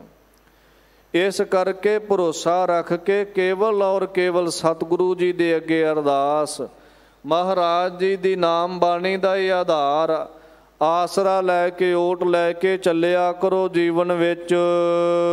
ਗੁਰ ਪੂਰੈ ਹਰ ਨਾਮ ਦ੍ਰਿੜਾਇਆ, ਹਰ ਭਗਤਾ ਅਟੁੱਟ ਭੰਡਾਰ। ਪੂਰੇ ਸਤਿਗੁਰੂ ਜੀ ਦੀ ਫਿਰ ਉਹਨਾਂ ਗੁਰਸਿੱਖਾਂ 'ਤੇ ਦਇਆ ਵਰਤਦੀ ਹੈ ਜਿਹੜੇ ਨਾਮ ਦਾ ਓਟ ਆਸਰਾ ਲੈਂਦੇ ਹਨ, ਨਾਮ ਦੇ ਆਧਾਰ ਚੱਲਦੇ ਹੈ, ਬਾਣੀ ਦੇ ਆਧਾਰ 'ਤੇ ਚੱਲਦੇ ਹਨ। ਸੱਚਖੰਡ ਵਾਸੀ ਬ੍ਰਹਮ ਗਿਆਨੀ ਮਹਾਂਪੁਰਖ ਸੰਤ ਬਾਬਾ ਕਰਤਾਰ ਸਿੰਘ ਜੀ ਖਾਲਸਾ ਭਿੰਡਰਾਂ ਵਾਲੇ ਮਹਾਂਪੁਰਖ, ਜਿਨ੍ਹਾਂ ਨੇ ਨਾਮ ਦਾ ਹੀ ਓਟ ਆਸਰਾ ਲਿਆ ਆਪਣੇ ਜੀਵਨ ਵਿੱਚ, ਔਰ ਇਹਨਾਂ ਨਾਮ ਦਾ ਆਸਰਾ ਲਿਆ, ਨਾਮ ਬਾਣੀ ਦੀ ਏਡੀ ਓਟ ਲੈ ਕੇ ਚੱਲੇ। ਗੁਰਬਾਣੀ ਵਿੱਚ ਇੰਨੇ ਕੁ ਰੰਗੇ ਗਏ ਵੀ ਅਖੀਰਲੇ ਸਵਾਸ ਤੱਕ ਜੀਵਨ ਨੂੰ ਤਿਆਗਣਾ ਤਾਂ ਪ੍ਰਵਾਨ ਕੀਤਾ ਹੈ, ਪਰ ਕੇਸਾਂ ਦੀ ਬੇਅਦਬੀ ਕਰਵਾਉਣੀ ਕੁਝ ਸਮੇਂ ਦੇ ਜੀਵਨ ਦੇ ਲਈ ਇਸ ਨੂੰ ਪ੍ਰਵਾਨਗੀ ਨਹੀਂ ਦਿੱਤੀ। ਨਾਮ ਬਾਣੀ ਅਖੀਰ ਤੱਕ ਓਟ ਆਸਰਾ ਲੈ ਕੇ ਸਵਾਸ ਸਵਾਸ ਜਪਦੇ ਹੋਏ ਗਏ, ਜੋ ਪੜ੍ਹਦੇ ਸਨ ਉਹ ਨਿਭਾ ਕੇ ਗਏ ਹਨ। ਇਸ ਤਰ੍ਹਾਂ ਦੇ ਗੁਰਸਿੱਖਾਂ ਦੇ ਉੱਪਰ ਮਹਾਰਾਜ ਦੀ ਮਹਾਨ ਦਇਆ ਵਰਤਦੀ ਹੈ। ਗੁਰਪੂਰੈ ਹਰ ਨਾਮ ਦ੍ਰਿੜਾਇਆ, ਇਹੋ ਜਿਹੇ ਮਹਾਨ ਮਹਾਂਪੁਰਖ ਤਪਸਵੀ ਗੁਰਸਿੱਖਾਂ ਨੂੰ, ਮਹਾਂਪੁਰਖਾਂ ਨੂੰ ਸਤਿਗੁਰੂ ਫਿਰ ਆਪਣੇ ਦਰ ਘਰ ਦਾ ਉੱਚਾ ਸੁੱਚਾ ਪਵਿੱਤਰ ਨਾਮ ਹੀ ਦ੍ਰਿੜ ਕਰਵਾ ਦਿੰਦੇ ਹਨ। ਉਹ ਨਾਮ ਦੇ ਆਧਾਰ 'ਤੇ, ਨਾਮ ਦੇ ਆਸ ਹੀ ਲੈ ਕੇ ਚੱਲਦੇ ਹੈ। ਨਾਮ ਤੋਂ ਬਿਨਾਂ ਉਹਨਾਂ ਨੂੰ ਕੋਈ ਕਵੇ ਨਾ ਦੂਜਾ ਮੰਤਰ, ਮੈਂ ਕੱਲ੍ਹ ਵੀ ਬੇਨਤੀ ਕੀਤੀ ਸੀ, ਆਹ ਮੰਤਰ ਪੜ੍ਹ ਲੈ, ਆਹ ਜਾਪ ਜਪ ਲੈ, ਨਹੀਂ ਕਿਸੇ ਹੋਰ ਦਾ ਜਾਪ ਨਹੀਂ ਜਪਦੇ, ਕੇਵਲ ਔਰ ਕੇਵਲ ਸਤਿਗੁਰੂ ਦੇ ਨਾਮ ਦਾ ਹੀ ਓਟ ਆਸਰਾ ਰੱਖਦੇ ਹਨ, ਨਾਮ ਹੀ ਜਪਦੇ ਹਨ। ਅਤੇ ਜਿਹੜੇ ਨਾਮ ਜਪਦੇ ਹੈ ਨਾ, ਹਰ ਵੇਲੇ ਬਾਣੀ ਪੜ੍ਹਦੇ ਹਨ, ਉਹਨਾਂ 'ਤੇ ਮਹਾਰਾਜ ਤਰਸ ਕਰ ਦਿੰਦੇ। ਬਾਣੀ ਦਾ ਬਚਨ ਹੈ, ਉਹਨਾਂ ਦੀ ਰਸਨਾ ਧਨਤਾ ਦੇ ਯੋਗ ਹੋ ਜਾਂਦੀ ਹੈ। ਸਾ ਰਸਨਾ ਧਨ ਧਨ ਹੈ ਮੇਰੀ ਜਿੰਦੜੀਏ, ਗੁਣ ਗਾਵੇ ਹਰ ਪ੍ਰਭ ਕੇਰੇ ਰਾਮ। ਅਕਾਲ ਪੁਰਖ ਦੇ ਗੁਣ ਗਾਉਣ ਵਾਲੀ ਰਸਨਾ ਧਨ ਬਣ ਜਾਂਦੀ ਹੈ, ਧਨਤਾ ਦੇ ਯੋਗ, ਵਡਿਆਉਣ ਦੇ ਯੋਗ। ਇਹੀ ਰਸਨਾ ਹੈ, ਇਹੀ ਜ਼ੁਬਾਨ ਹੈ। ਜੇ ਤਾਂ ਉਸਤਤ ਕਰੇ ਤਾਂ ਧਨ ਹੈ, ਜੇ ਰੱਬ ਦੇ ਗੁਣਾਂ ਨੂੰ ਨਾ ਗਾਵੇ, ਨਿੰਦਿਆ ਵਿੱਚ ਲੱਗ ਜਾਵੇ, ਰਸਾਂ ਕਸਾਂ ਦੇ ਸਵਾਦ ਵਿੱਚ ਲੱਗ ਜਾਵੇ, ਫਿਰ ਮਹਾਰਾਜ ਸੱਚੇ ਪਾਤਸ਼ਾਹ ਕਹਿੰਦੇ ਰਸਨਾ ਜਪੈ ਨਾ ਨਾਮ, ਤਿਲ ਤਿਲ ਕਰ ਕੱਟੀਐ ਹਰ ਹਾਂ, ਜਬ ਵਿਸਰੈ ਗੋਬਿੰਦ ਰਾਏ ਦਿਨੋਂ ਦਿਨ ਘਟੀਐ। ਫਿਰ ਇਹਨੂੰ ਘਾਟਾ ਹੈ, ਨਿੱਕੇ ਨਿੱਕੇ ਟੁਕੜੇ ਕਰ ਦੋ, ਇਹਦਾ ਕੀ ਲਾਹਾ ਜੇ ਨੇ ਨਾਮ ਹੀ ਨਹੀਂ ਜਪਣਾ, ਜੇ ਉਸਤਤ ਹੀ ਨਹੀਂ ਕਰ ਸਕਦੀ। ਇਸ ਕਰਕੇ ਆਪਣੀ ਰਸਨਾ ਨੂੰ ਸਫਲੀ ਬਣਾ ਲੈਂਦੇ, ਨਾਮ ਦ੍ਰਿੜ ਕਰ ਲੈਂਦੇ ਹਨ। ਹਰ ਭਗਤਾ ਅਟੁੱਟ ਭੰਡਾਰ, ਹਰੀ ਦੇ ਭਗਤਾਂ ਕੋਲ ਨਾਮ ਦਾ ਭੰਡਾਰਾ ਅਟੁੱਟ ਹੁੰਦਾ ਹੈ। ਜਪਦੇ ਰਹਿੰਦੇ ਹੈ, ਵੰਡਦੇ ਵੀ ਰਹਿੰਦੇ ਹਨ, ਆਪ ਵੀ ਧਿਆਉਂਦੇ ਹੈ। ਜੇ ਕੋਈ ਸ਼ਰਨ ਵਿੱਚ ਆ ਜਾਵੇ, ਆ ਕੇ ਅਰਦਾਸ ਬੇਨਤੀ ਕਰੇ, ਸਤਿਗੁਰੂ ਜੀ ਦੇ ਨਾਲ ਮਿਲਣ ਦੇ ਲਈ ਤਰਲਾ ਪਾਵੇ, ਉਹਦੇ ਤੇ ਵੀ ਉਹ ਮਹਾਂਪੁਰਖ ਪੂਰਨ ਗੁਰਸਿੱਖ ਕਿਰਪਾ ਕਰਕੇ ਉਹਨੂੰ ਨਾਮ ਦੀ ਦਾਤ ਦੇ ਕੇ ਬਾਣੀ ਦੇ ਨਾਲ ਜੋੜ ਕੇ ਗੁਰੂ ਸਾਹਿਬ ਦੇ ਘਰ ਦਾ ਰਸਤਾ ਦਿਖਾ ਦਿੰਦੇ ਹਨ। ਸਤਿਗੁਰੂ ਸੱਚੇ ਪਾਤਸ਼ਾਹ ਜੀ ਦੇ ਘਰ ਦਾ ਓਟ ਆਸਰਾ ਉਹਨਾਂ ਨੂੰ ਦੇ ਦਿੰਦੇ ਹੈ। ਗੁਰਬਾਣੀ ਦੇ ਆਧਾਰ 'ਤੇ ਚੱਲੋ, ਮਹਾਰਾਜ ਨਾਲ ਮਿਲਾਪ ਜ਼ਰੂਰ ਹੋਵੇਗਾ। ਇਸ ਤਰ੍ਹਾਂ ਸੋਝੀ ਬਖਸ਼ ਦਿੰਦੇ। ਉਹਨਾਂ ਕੋ ਭੰਡਾਰੇ ਅਟੁੱਟ ਹੁੰਦੇ ਹੈ, ਕਿਸੇ ਵਸਤੂ ਦੀ, ਕਿਸੇ ਪਦਾਰਥ ਦੀ ਵੀ ਘਾਟ ਨਹੀਂ ਰਹਿੰਦੀ ਉਸ ਘਰ ਦੇ ਅੰਦਰ। ਫਿਰ ਭਾਈ ਰੇ ਇਸ ਮਨ ਕਉ ਸਮਝਾਏ। ਮਹਾਰਾਜ ਉਪਦੇਸ਼ ਬਖਸ਼ਦਿਆਂ ਹੋਇਆ ਕਿੱਡਾ ਪਾਕ ਤੇ ਸੋਹਣਾ ਪ੍ਰੇਮ ਵਾਲਾ ਸ਼ਬਦ ਵਰਤ ਰਹੇ ਹੈ। ਭਾਈ ਰੇ ਸਤਿਗੁਰੂ ਮਹਾਰਾਜ ਕਹਿੰਦੇ ਇਸ ਮਨ ਨੂੰ ਸਮਝਾਇਆ ਕਰੋ। ਸਭ ਤੋਂ ਵੱਡੀ ਸ਼ੈਤਾਨੀ ਮਨ ਹੀ ਕਰਦਾ ਨਾ। ਬਾਣੀ ਕਈ ਵਾਰੀ ਮਨ ਵਿੱਚ ਖਿਆਲ ਆਉਂਦਾ, ਨਿਤਨੇਮ ਕਰੀਏ, ਬਾਣੀ ਪੜ੍ਹੀਏ, ਖਿਨ ਸਮੇਂ ਲਈ ਇਹ ਖਿਆਲ ਆਉਂਦਾ, ਖਿਨ ਸਮੇਂ ਦੇ ਵਿੱਚ ਹੀ ਫਿਰ ਚਲਿਆ ਜਾਂਦਾ ਹੈ। ਕਈ ਵਾਰ ਮਨ ਬਣਦਾ ਚਲੋ ਗੁਰੂ ਘਰ ਜਾ ਕੇ ਦਰਸ਼ਨ ਕਰਕੇ ਆਈਏ, ਸਤਿਗੁਰੂ ਜੀ ਦੇ ਘਰ ਦੇ ਸੇਵਾ ਕਰਕੇ ਆਈਏ। ਥੋੜ੍ਹੇ ਸਮੇਂ ਲਈ ਇਹ ਪਵਿੱਤਰ ਖਿਆਲ ਆਉਂਦਾ, ਫਿਰ ਉੱਡ ਜਾਂਦਾ, ਫਿਰ ਦਵਾ ਦਾ ਮਨ ਦੂਜੇ ਪਾਸੇ ਲੱਗ ਜਾਂਦਾ ਬੁਰਾਈਆਂ ਦੇ ਵਿੱਚ। ਮਨ ਨੂੰ ਸਮਝਾਇਆ ਕਰੀਏ। ਇਹ ਸ਼ਬਦ ਦਾ ਅਸਰ ਆਪਣੇ ਮਨ 'ਤੇ ਕਰਾਂਗੇ, ਮਨ 'ਤੇ ਜ਼ੋਰ ਪਾਵਾਂਗੇ, ਫਿਰ ਜਾ ਕੇ ਗੁਰਬਾਣੀ ਵਾਲੇ ਪਾਸੇ ਜੁੜਿਆ ਜਾਣਾ, ਫਿਰ ਜਾ ਕੇ ਸ਼ਬਦ ਦੀ ਕਮਾਈ ਹੋਵੇਗੀ। ਜੇ ਇਹਨੂੰ ਕਹੀਏ ਨਾ ਵੀ ਇਹ ਸ਼ਬਦ ਸਿਰਫ ਕੰਨਾਂ ਤੱਕ ਹੀ ਸੀਮਤ ਰੱਖਣਾ, ਸੁਣ ਕੇ ਚਲੇ ਗਏ, ਮਨ 'ਤੇ ਅਸਰ ਹੋਣ ਹੀ ਨਾ ਦਿੱਤਾ, ਮਨ ਵਾਲੇ ਪਾਸੇ ਨੂੰ ਮਨ ਨੂੰ ਜੋੜਿਆ ਹੀ ਨਾ। ਜਦੋਂ ਆਰੰਭ ਹੁੰਦੀ ਕਥਾ, ਕੋਈ ਵੀ ਸਿੰਘ ਕਥਾ ਆਰੰਭ ਕਰੇ ਤਾਂ ਇਹ ਸ਼ਬਦ ਵਰਤੇ ਜਾਂਦੇ, ਮਨ ਚਿੱਤ ਬਿਰਤੀ ਦੀ ਇਕਾਗਰਤਾ। ਇਹਦਾ ਮਤਲਬ ਇਹ ਹੁੰਦਾ ਮਨ ਔਰ ਚਿੱਤ ਹਿਰਦਾ ਜੋੜ ਕੇ ਗੁਰਬਾਣੀ ਦੇ ਸ਼ਬਦ ਨਾਲ ਸੁਣਿਓ, ਤਾਂ ਕਿ ਗੁਰਬਾਣੀ ਦਾ ਸ਼ਬਦ ਕੰਨਾਂ ਰੂਪੀ ਡੋਨਿਆਂ ਦੇ ਨਾਲ ਤੁਹਾਡੇ ਮਨ ਰੂਪੀ ਭਾਂਡੇ ਤੱਕ ਪਹੁੰਚ ਸਕੇ। ਮਨ 'ਤੇ ਅਸਰ ਹੋਵੇਗਾ ਉਦੋਂ ਜਦੋਂ ਇਕਾਗਰਤਾ ਨਾਲ ਜੁੜ ਕੇ ਬਵਾਂਗੇ। ਗੁਰਸਿੱਖੋ, ਸਾਨੂੰ ਅੰਮ੍ਰਿਤ ਵੇਲੇ ਦੀ ਦਾਤ ਦਿੱਤੀ ਹੈ ਮਹਾਰਾਜ ਨੇ ਨਿਤਨੇਮ ਕਰਨ ਦੇ ਸਮੇਂ। ਬਾਣੀ ਵਿੱਚ ਰੋਜ਼ ਪੜ੍ਹੀ ਦਾ ਅੰਮ੍ਰਿਤ ਵੇਲਾ, ਸੱਚ ਨਾਉ ਵਡਿਆਈ ਵਿਚਾਰ।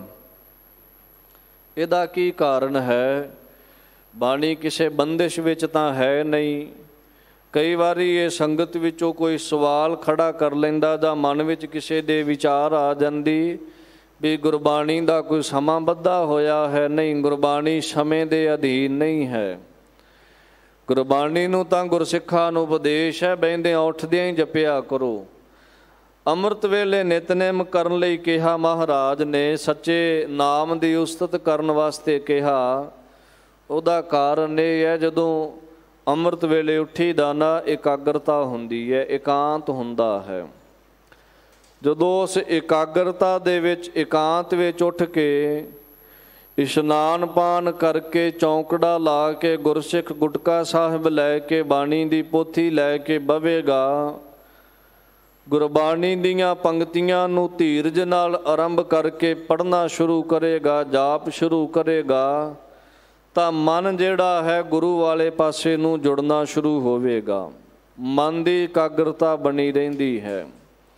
ਜਿਵੇਂ ਜਿਵੇਂ ਦਿਨ ਚੜ੍ਹਦਾ ਜਾਂਦਾ, ਲੋਕ ਪਾਠ ਤਾਂ ਕਰਨਾ ਚਾਹੁੰਦੇ ਐ, ਫਿਰ ਕਦੇ ਕਿਸੇ ਦਾ ਫੋਨ ਆ ਗਿਆ, ਬਾਣੀ ਪੜ੍ਹਦਿਆਂ ਕਦੇ ਕਿਸੇ ਨੇ ਆਵਾਜ਼ ਦੇ ਦਿੱਤੀ, ਕਦੇ ਕੋਈ ਰੌਲਾ, ਕਦੇ ਕੁਝ। ਇਸ ਤਰ੍ਹਾਂ ਮਨ ਫਿਰ ਜੁੜਦਾ ਨਹੀਂ, ਬਾਣੀ ਪੜ੍ਹਨ ਲੱਗਿਆਂ ਇਕਾਗਰਤਾ ਨਹੀਂ ਬਣਦੀ ਹੈ। ਇਸ ਲਈ ਗੁਰਬਾਣੀ ਦਾ ਨਿਤਨੇਮ ਕਰਨ ਵੇਲੇ ਸਭ ਤੋਂ ਵੱਧ ਜ਼ਰੂਰਤ ਹੁੰਦੀ ਇਕਾਂਤ ਦੀ ਔਰ ਇਕਾਗਰਤਾ ਦੀ। ਜਦੋਂ ਇਕਾਗਰਤਾ ਵਿੱਚ ਬਹਿ ਕੇ ਬਾਣੀ ਦਾ ਜਾਪ ਕਰਾਂਗੇ, ਮਨ ਗੁਰੂ ਵਾਲੇ ਪਾਸੇ ਨੂੰ ਜੁੜੇਗਾ ਜ਼ਰੂਰ, ਸਤਿਗੁਰੂ ਜੀ ਦੀ ਦਇਆ ਵਰਤੇਗੀ।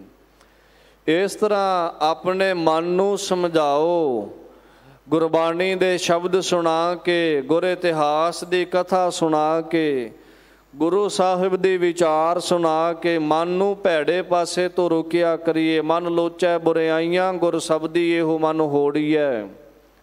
ਗੁਰੂ ਸਾਹਿਬ ਦੇ ਸ਼ਬਦ ਦੁਆਰਾ, ਬਾਣੀ ਦੁਆਰਾ ਇਸ ਮਨ ਨੂੰ ਰੋਕਿਆ ਕਰੀਏ। ਮਨਾ ਨਹੀਂ, ਆ ਗੁਨਾਹ ਕਰੇਗਾ, ਇਹਦੀ ਸਜ਼ਾ ਬੜੀ ਭਾਰੀ ਮਿਲੇਗੀ। ਇਸ ਕਰਕੇ ਨਾਮ ਵਾਲੇ ਪਾਸੇ ਜੁੜ, ਬਾਣੀ ਵਾਲੇ ਪਾਸੇ ਜੁੜ, ਸ਼ੁਭ ਗੁਣਾਂ ਦਾ ਧਾਰਨੀ ਹੋ। ਜਿੱਦਣ ਮਨ ਸਮਝ ਗਿਆ ਮਨ ਜੀਤਾ ਜਗ ਜੀਤ, ਫਿਰ ਜੇਤੀ ਜਿੱਤ ਹੈ।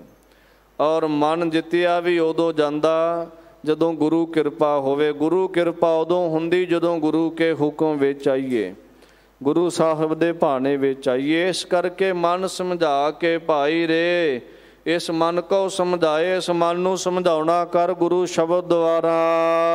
ਏ ਮਨ ਆਲਸ ਕਿਆ ਕਰ ਹੈ, ਗੁਰਮੁਖ ਨਾਮ ਧਿਆਏ। ਸਮਝਾਉਣਾ ਕਰ, ਹੈ ਮੇਰਿਆ ਮਨਾ, ਆਲਸ ਕਿਉਂ ਕਰਦਾ, ਕਾਹਦੇ ਲਈ ਕਰਦਾ।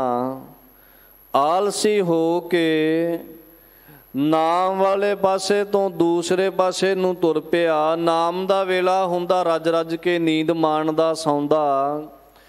ਨਾਮ ਬਾਣੀ ਦਾ ਸੇਵਾ ਦਾ ਵੇਲਾ ਹੁੰਦਾ, ਜਾਗ ਹੀ ਨਹੀਂ ਆਉਂਦੀ। ਵਿਕਾਰ ਭੋਗਣੇ ਹੋਣ, ਨਿੰਦਿਆ ਕਰਨੀ ਹੋਵੇ, ਸਾਰੀ ਰਾਤ ਹੀ ਬੈਠਾ ਰਹਿੰਦਾ, ਜਾਗਦਾ ਰਹੇਗਾ, ਕੋਈ ਤਕਲੀਫ ਨਹੀਂ, ਕੋਈ ਨੀਂਦ ਨਹੀਂ। ਨਾਮ ਕੀ ਬੇਲਾ ਪੈ ਪੈ ਸੋਇਆ। ਨਾਮ ਵੇਲੇ ਫਿਰ ਲੰਮੇ ਪੈ ਜਾਂਦਾ, ਸੌਂ ਜਾਂਦਾ, ਨੀਂਦ ਆ ਰਹੀ, ਆਲਸ ਆ ਜਾਂਦਾ ਹੈ। ਮਹਾਰਾਜ ਤਰਸ ਕਰੋ, ਦਇਆ ਕਰੋ, ਸਾਡਾ ਮਨ ਜਿਹੜਾ ਨਾਮ ਵਾਲੇ ਪਾਸੇ ਨੂੰ ਜੁੜੇ। ਉਦਮ ਬਖਸ਼ੋ। ਗੁਰਸਿੱਖੋ, ਸਾਨੂੰ ਕੀਰਤਨ ਸੋਹਲੇ ਦੀ ਦਾਤ ਦਿੱਤੀ ਹੈ ਮਹਾਰਾਜ ਨੇ। ਸੌਣ ਵੇਲੇ ਦਾ ਨਿਤਨੇਮ ਬੜਾ ਵੱਡਾ ਉਹਦਾ ਮਹਾਤਮ ਹੈ। ਕੀਰਤਨ ਸੋਹਲਾ ਪੜ੍ਹ ਕੇ ਜਦੋਂ ਅਰਦਾਸ ਕਰੀਏ, ਮਹਾਰਾਜ ਜੀ ਦੇ ਚਰਨਾਂ ਵਿੱਚ ਅਰਦਾਸ ਕਰ ਦਈਏ, ਸਤਿਗੁਰੂ ਜੀ ਤਰਸ ਕਰਿਓ, ਰਾਤ ਆਈ ਹੈ ਚਾਰ ਪੈਰ ਸੁੱਖਾਂ ਭਰੀ, ਆਪ ਜੀ ਕੇ ਹੁਕਮ ਵਿੱਚ ਬਤੀਤ ਹੋਵੇ। ਸਤਿਗੁਰੂ ਜੇ ਕੱਲ ਤੱਕ ਸਵਾਸ ਰਹੇ, ਅੰਮ੍ਰਿਤ ਵੇਲੇ ਦਾ ਜਾਗਣਾ ਬਖਸ਼ਿਓ, ਅੰਮ੍ਰਿਤ ਵੇਲੇ ਨਿਤਨੇਮ ਕਰਨ ਦਾ ਬਲ ਬਖਸ਼ਿਸ਼ ਕਰਿਓ। ਮੈਂ ਸਤਿਗੁਰੂ ਜੀ ਦੀ ਹਜ਼ੂਰੀ ਵਿੱਚ ਪੂਰੇ ਭਰੋਸੇ ਨਾਲ ਇਹ ਬੇਨਤੀ ਆਪ ਜੀ ਨੂੰ ਕਰਦਾ। ਜਦੋਂ ਰਾਤ ਨੂੰ ਕੀਰਤਨ ਸੋਹਿਲਾ ਪੜ੍ਹ ਕੇ ਅਰਦਾਸ ਕਰਕੇ ਸੌਵੋਗੇ, ਸਵੇਰੇ ਅੰਮ੍ਰਿਤ ਵੇਲੇ ਇੱਕ ਵਾਰੀ ਜਾਗ ਜ਼ਰੂਰ ਆਉਂਦੀ ਹੈ। ਜ਼ਰੂਰ ਤੁਹਾਨੂੰ ਜਾਗ ਆਵੇਗੀ ਵੀ ਅੰਮ੍ਰਿਤ ਵੇਲਾ ਹੋ ਗਿਆ, ਉੱਠੀਏ। ਬਾਅਦ ਵਿੱਚ ਉੱਠੋ ਨਾ ਉੱਠੋ ਤੁਹਾਡੇ 'ਤੇ ਹੈ, ਪਰ ਇੱਕ ਵਾਰੀ ਬੰਦਾ ਸੁਚੇਤ ਹੋ ਜਾਂਦਾ, ਜਾਗ ਆ ਜਾਂਦੀ ਅੰਮ੍ਰਿਤ ਵੇਲੇ। ਗੁਰੂ ਕੀ ਬਾਣੀ ਵਿੱਚ ਏਡੀਆਂ ਬਖਸ਼ਿਸ਼ਾਂ ਹਨ, ਰਹਿਮਤਾਂ ਹਨ। ਇਸ ਕਰਕੇ ਫਿਰ ਮਹਾਤਮ ਇਹ ਵੀ ਦੱਸਦੇ ਹੈ ਮਹਾਂਪੁਰਖ, ਕਹਿੰਦੇ ਸੁੱਤਾ ਹੋਇਆ ਜੇ ਕੋਈ ਪੁਰਾਣੀ ਚੜ੍ਹਾਈ ਵੀ ਕਰ ਜਾਵੇ ਨਾ, ਜੇ ਕੀਰਤਨ ਸੋਹਲੇ ਦਾ ਜਾਪ ਕੀਤਾ ਹੋਵੇ ਤਾਂ ਟੇਢੀਆਂ ਜੂਨਾਂ ਤੋਂ ਬਚ ਜਾਂਦਾ, ਟੇਢੀਆਂ ਜੂਨਾਂ ਵਿੱਚ ਨਹੀਂ ਪੈਂਦਾ ਹੈ। ਐਸੀ ਬਾਣੀ ਸਹਾਇਤਾ ਕਰਦੀ ਹੈ ਫਿਰ ਗੁਰਸਿੱਖਾਂ ਦੀ। ਇਸ ਕਰਕੇ ਬਾਣੀ ਦੇ ਧਾਰਨੀ ਹੋ ਕੇ ਮਨ ਨੂੰ ਕਿਹਾ ਕਰੋ, ਮਨਾ ਕਾਹਦੇ ਲਈ ਆਲਸ ਕਰਦਾ, ਉੱਠ ਤਾਂ ਗੁਰਮੁਖ ਬਣ ਕੇ ਪਰਮਾਤਮਾ ਦਾ ਨਾਮ ਜਪਣਾ ਕਰ। ਹਰ ਭਗਤ ਹਰ ਕਾ ਪਿਆਰ ਹੈ, ਜੇ ਗੁਰਮੁਖ ਕਰੇ ਵਿਚਾਰ। ਰਹਾਉ ਦਾ ਵਿਸ਼ਰਾਮ ਬਖਸ਼ਦੇ ਹੈ ਮਹਾਰਾਜ, ਅੱਗੇ ਉਪਦੇਸ਼ ਬਖਸ਼ਿਸ਼ ਕਰ ਰਹੇ ਹੈ। ਹਰ ਭਗਤ ਹਰ ਕਾ ਪਿਆਰ ਹੈ, ਜੇ ਜਿਸ ਅੰਤਰ ਬਿਬੇ, ਜੇ ਗੁਰਮੁਖ ਕਰੇ ਵਿਚਾਰ। ਪਰਮਾਤਮਾ ਦਾ ਭਗਤ ਜਨ ਜਿਹੜਾ ਨਾ, ਰੱਬ ਦੀ ਉਸਤਤ ਕਰਨ ਵਾਲਾ, ਉਹਨੂੰ ਸਤਿਗੁਰੂ ਦੇ ਘਰ ਦਾ ਪਿਆਰ ਪ੍ਰਾਪਤ ਹੁੰਦਾ। ਸਤਿਗੁਰੂ ਜੀ ਦੇ ਘਰੋਂ ਬਖਸ਼ਿਸ਼ਾਂ ਪ੍ਰਾਪਤ ਹੁੰਦੀਆਂ ਉਸ ਨੂੰ ਜਿਹੜਾ ਗੁਰਮੁਖ ਬਣ ਕੇ ਗੁਰਮੁਖਾਂ ਵਾਲੀ ਨਾਮ ਬਾਣੀ ਦੀ ਵਿਚਾਰ ਕਰੇ, ਗੁਰਮੁਖਾਂ ਵਾਲੇ ਗੁਣਾਂ ਦੀ ਵਿਚਾਰ ਰੱਖੇ ਜੀਵਨ ਵਿੱਚ। ਪਾਖੰਡ ਭਗਤ ਨਾ ਹੋਵਈ, ਦੁਬਿਧਾ ਬੋਲ ਖੁਆਰ।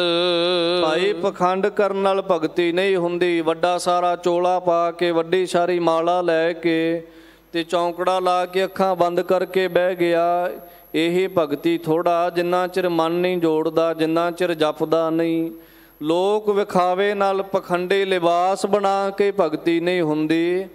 ਨਿਤਨੇਮ ਦੇ ਨਾਲ ਜੁੜਨਾ ਪੈਂਦਾ, ਸਤਿਗੁਰੂ ਦੀ ਬਾਣੀ ਦੇ ਆਸਰੇ। ਸੋ ਜਨ ਰਲਾਇਆ ਨਾ ਰਲੈ, ਜਿਸ ਅੰਤਰ ਵਿਵੇਕ ਵਿਚਾਰ।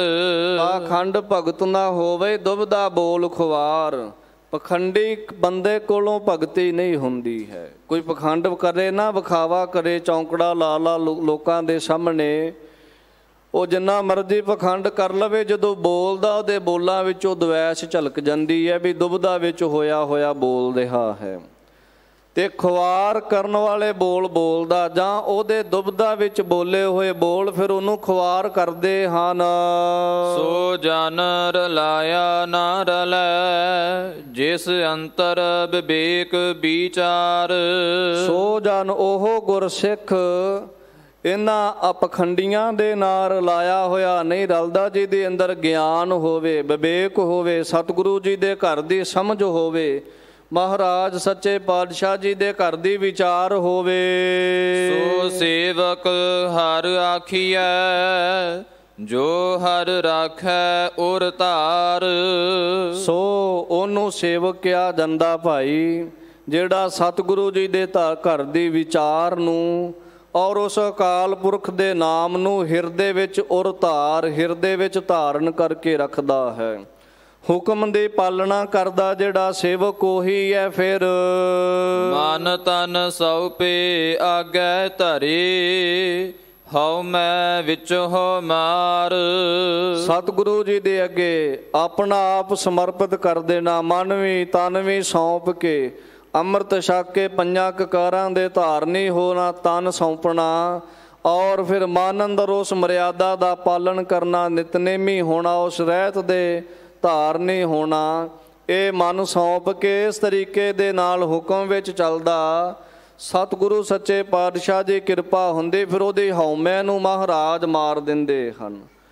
ਆਪਣੇ ਹੰਕਾਰ ਨੂੰ ਛੱਡ ਕੇ ਗੁਰੂ ਚਰਨਾਂ ਵਿੱਚ ਸਮਰਪਿਤ ਹੋ ਕੇ ਰਹਿਣਾ।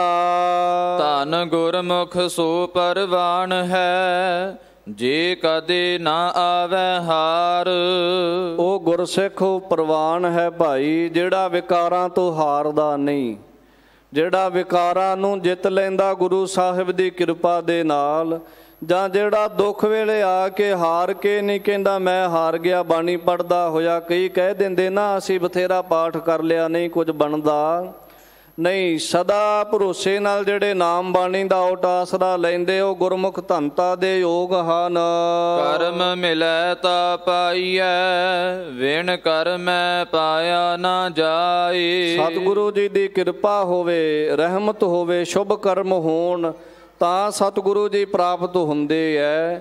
ਨਾਮ ਬਾਣੀ ਪ੍ਰਾਪਤ ਹੁੰਦੇ, ਬਿਨਾਂ ਕਰਮਾਂ ਤੋਂ ਨਹੀਂ ਪ੍ਰਾਪਤ ਹੁੰਦਾ ਕੁਝ ਵੀ। ਲੱਖ 84 ਤਰਸ ਦੇ ਜਿਸ ਮੇਲੇ ਸੋ ਮਿਲੈ ਹਰ ਆਏ। ਲੱਖਾਂ 84 ਲੱਖ ਜੂਨੀ ਤਰਸਦੀ ਫਿਰਦੀ ਹੈ ਭਾਈ, ਪਰ ਇਹ ਤਾਂ ਮਨੁੱਖਾ ਦੇਹ ਹੀ ਉਸ ਨੂੰ ਪ੍ਰਾਪਤ ਹੁੰਦੀ। ਇਸ ਦੇਹੀ ਦੁਆਰਾ ਫਿਰ ਸਤਿਗੁਰੂ ਮਿਲਦੇ ਐ। ਉਹਦੇ ਤੇ ਤਰਸ ਹੁੰਦਾ ਜਿਹਦੇ ਤੇ ਸਤਿਗੁਰੂ ਮਹਾਰਾਜ ਆਪ ਰਹਿਮਤ ਕਰ ਦੇਣ, ਆਪ ਨਿਵਾਜ ਦੇਣ ਜਿਸ ਨੂੰ। ਨਾਨਕ ਗੁਰਮੁਖ ਹਰ ਪਾਇਆ ਸਦਾ ਹਰ ਨਾਮ ਸਮਾਏ। ਸਤਿਗੁਰੂ ਅਖੀਰਲੀ ਪੰਕਤੀ ਅੰਦਰ ਕਿਰਪਾ ਕਰ ਰਹੇ ਹੈ। ਉਹਨਾਂ ਗੁਰਸਿੱਖਾਂ ਨੇ ਹਰੀ ਦੀ ਪ੍ਰਾਪਤੀ ਕੀਤੀ ਹੈ ਜਿਹੜੇ ਇਸ ਜੀਵਨ ਵਿੱਚ ਹਰੀ ਦਾ ਨਾਮ ਜਪਦੇ, ਰੱਬ ਦੀ ਉਸਤਤ ਕਰਦੇ ਕਰਦੇ ਅਖੀਰ ਫਿਰ ਉਹਦੇ ਵਿੱਚ ਹੀ ਸਮਾ ਗਏ ਜਾ ਕੇ। ਉਹਨਾਂ ਨੂੰ ਸਤਿਗੁਰੂ ਜੀ ਦੇ ਦਰੋਂ ਘਰੋਂ ਮਹਾਰਾਜ ਦਾ ਨਾਮ ਪ੍ਰਾਪਤ ਹੋਇਆ, ਬਖਸ਼ਿਸ਼ਾਂ ਪ੍ਰਾਪਤ ਹੋਈਆਂ ਹਨ। ਇਹ ਮਹਾਨ ਤਰਸ ਕਰਕੇ ਪਵਿੱਤਰ ਉਪਦੇਸ਼ ਸਤਿਗੁਰੂ ਜੀ ਨੇ ਬਖਸ਼ੇ ਹੈ। ਬਹੁਤ ਬਹੁਤ ਧੰਨਵਾਦ ਸਤਿਗੁਰੂ ਸ੍ਰੀ ਗੁਰੂ ਗ੍ਰੰਥ ਸਾਹਿਬ ਜੀ ਦਾ। ਧੰਨ ਸਤਿਗੁਰੂ ਸ੍ਰੀ ਗੁਰੂ ਹਰਿਕ੍ਰਿਸ਼ਨ ਸਾਹਿਬ ਮਹਾਰਾਜ ਜੀ ਦੇ ਚਰਨਾਂ ਦਾ ਸ਼ੁਕਰ ਹੈ ਜਿਨ੍ਹਾਂ ਨੇ ਆਪ ਨੇ ਦਰ ਘਰ ਦੀ ਇਹ ਸੇਵਾ ਬਖਸ਼ਿਸ਼ ਕੀਤੀ ਹੈ, ਆਪ ਸੰਗਤਾਂ ਦੇ ਦਰਸ਼ਨ ਬਖਸ਼ੇ ਹਨ। ਦਿੱਲੀ ਗੁਰਦੁਆਰਾ ਪ੍ਰਬੰਧਕ ਕਮੇਟੀ ਦੇ ਮੁੱਖ ਸੇਵਾਦਾਰ ਪ੍ਰਧਾਨ ਸਾਹਿਬ ਭਾਈ ਪ੍ਰਧਾਨ ਹਰਮੀਤ ਸਿੰਘ ਜੀ ਕਾਲਕਾ ਸਾਹਿਬ, ਤਿੰਨਾਂ ਦਾ ਰੋਮ ਰੋਮ ਕਰਕੇ ਧੰਨਵਾਦ। ਗੁਰਦੁਆਰਾ ਸ੍ਰੀ ਬੰਗਲਾ ਸਾਹਿਬ ਜੀ ਦੇ ਹੈੱਡ ਗ੍ਰੰਥੀ ਗਿਆਨੀ ਰਣਜੀਤ ਸਿੰਘ ਜੀ ਦਾ ਬਹੁਤ ਬਹੁਤ ਧੰਨਵਾਦ। ਦਮਦਮੀ ਟਕਸਾਲ ਦੇ ਵਰਤਮਾਨ ਮੁਖੀ ਸ਼੍ਰੀਮਾਨ ਸੰਤ ਗਿਆਨੀ ਹਰਨਾਮ ਸਿੰਘ ਜੀ ਖਾਲਸਾ ਪਿੰਡਰਾਂ ਵਾਲੇ ਮਹਾਂਪੁਰਖ, ਜਿਨ੍ਹਾਂ ਦੀ ਬਖਸ਼ਿਸ਼ ਦੇ ਨਾਲ ਜਿਨ੍ਹਾਂ ਦੀ ਰਹਿਮਤ ਦੇ ਨਾਲ ਦਾਸ ਨੂੰ ਇਹ ਆਪ ਸੰਗਤਾਂ ਦੇ ਦਰਸ਼ਨ ਕਰਨ ਦਾ ਸ਼ੁਭ ਸੁਭਾਗਾ ਸਮਾਂ ਪ੍ਰਾਪਤ ਹੋਇਆ। ਮਹਾਂਪੁਰਖਾਂ ਦਾ ਰੋਮ ਰੋਮ ਕਰਕੇ ਧੰਨਵਾਦ ਹੈ ਜੀ। ਹੋਈਆਂ ਭੁੱਲਾਂ ਦੀ ਖਿਮਾ।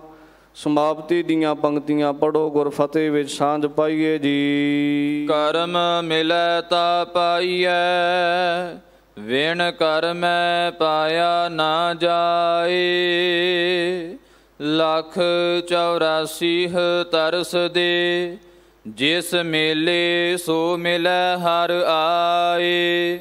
ਨਾਨਕ ਗੁਰਮੁਖ ਹਰ ਪਾਇਆ, ਸਦਾ ਹਰ ਨਾਮ ਸਮਾਏ।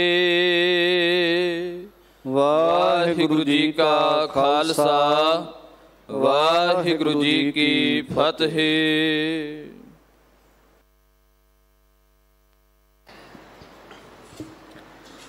ਰਾਮ ਕਲੀ ਮਹਿਲਾ ਤੀਜਾ। ਆਨੰਦ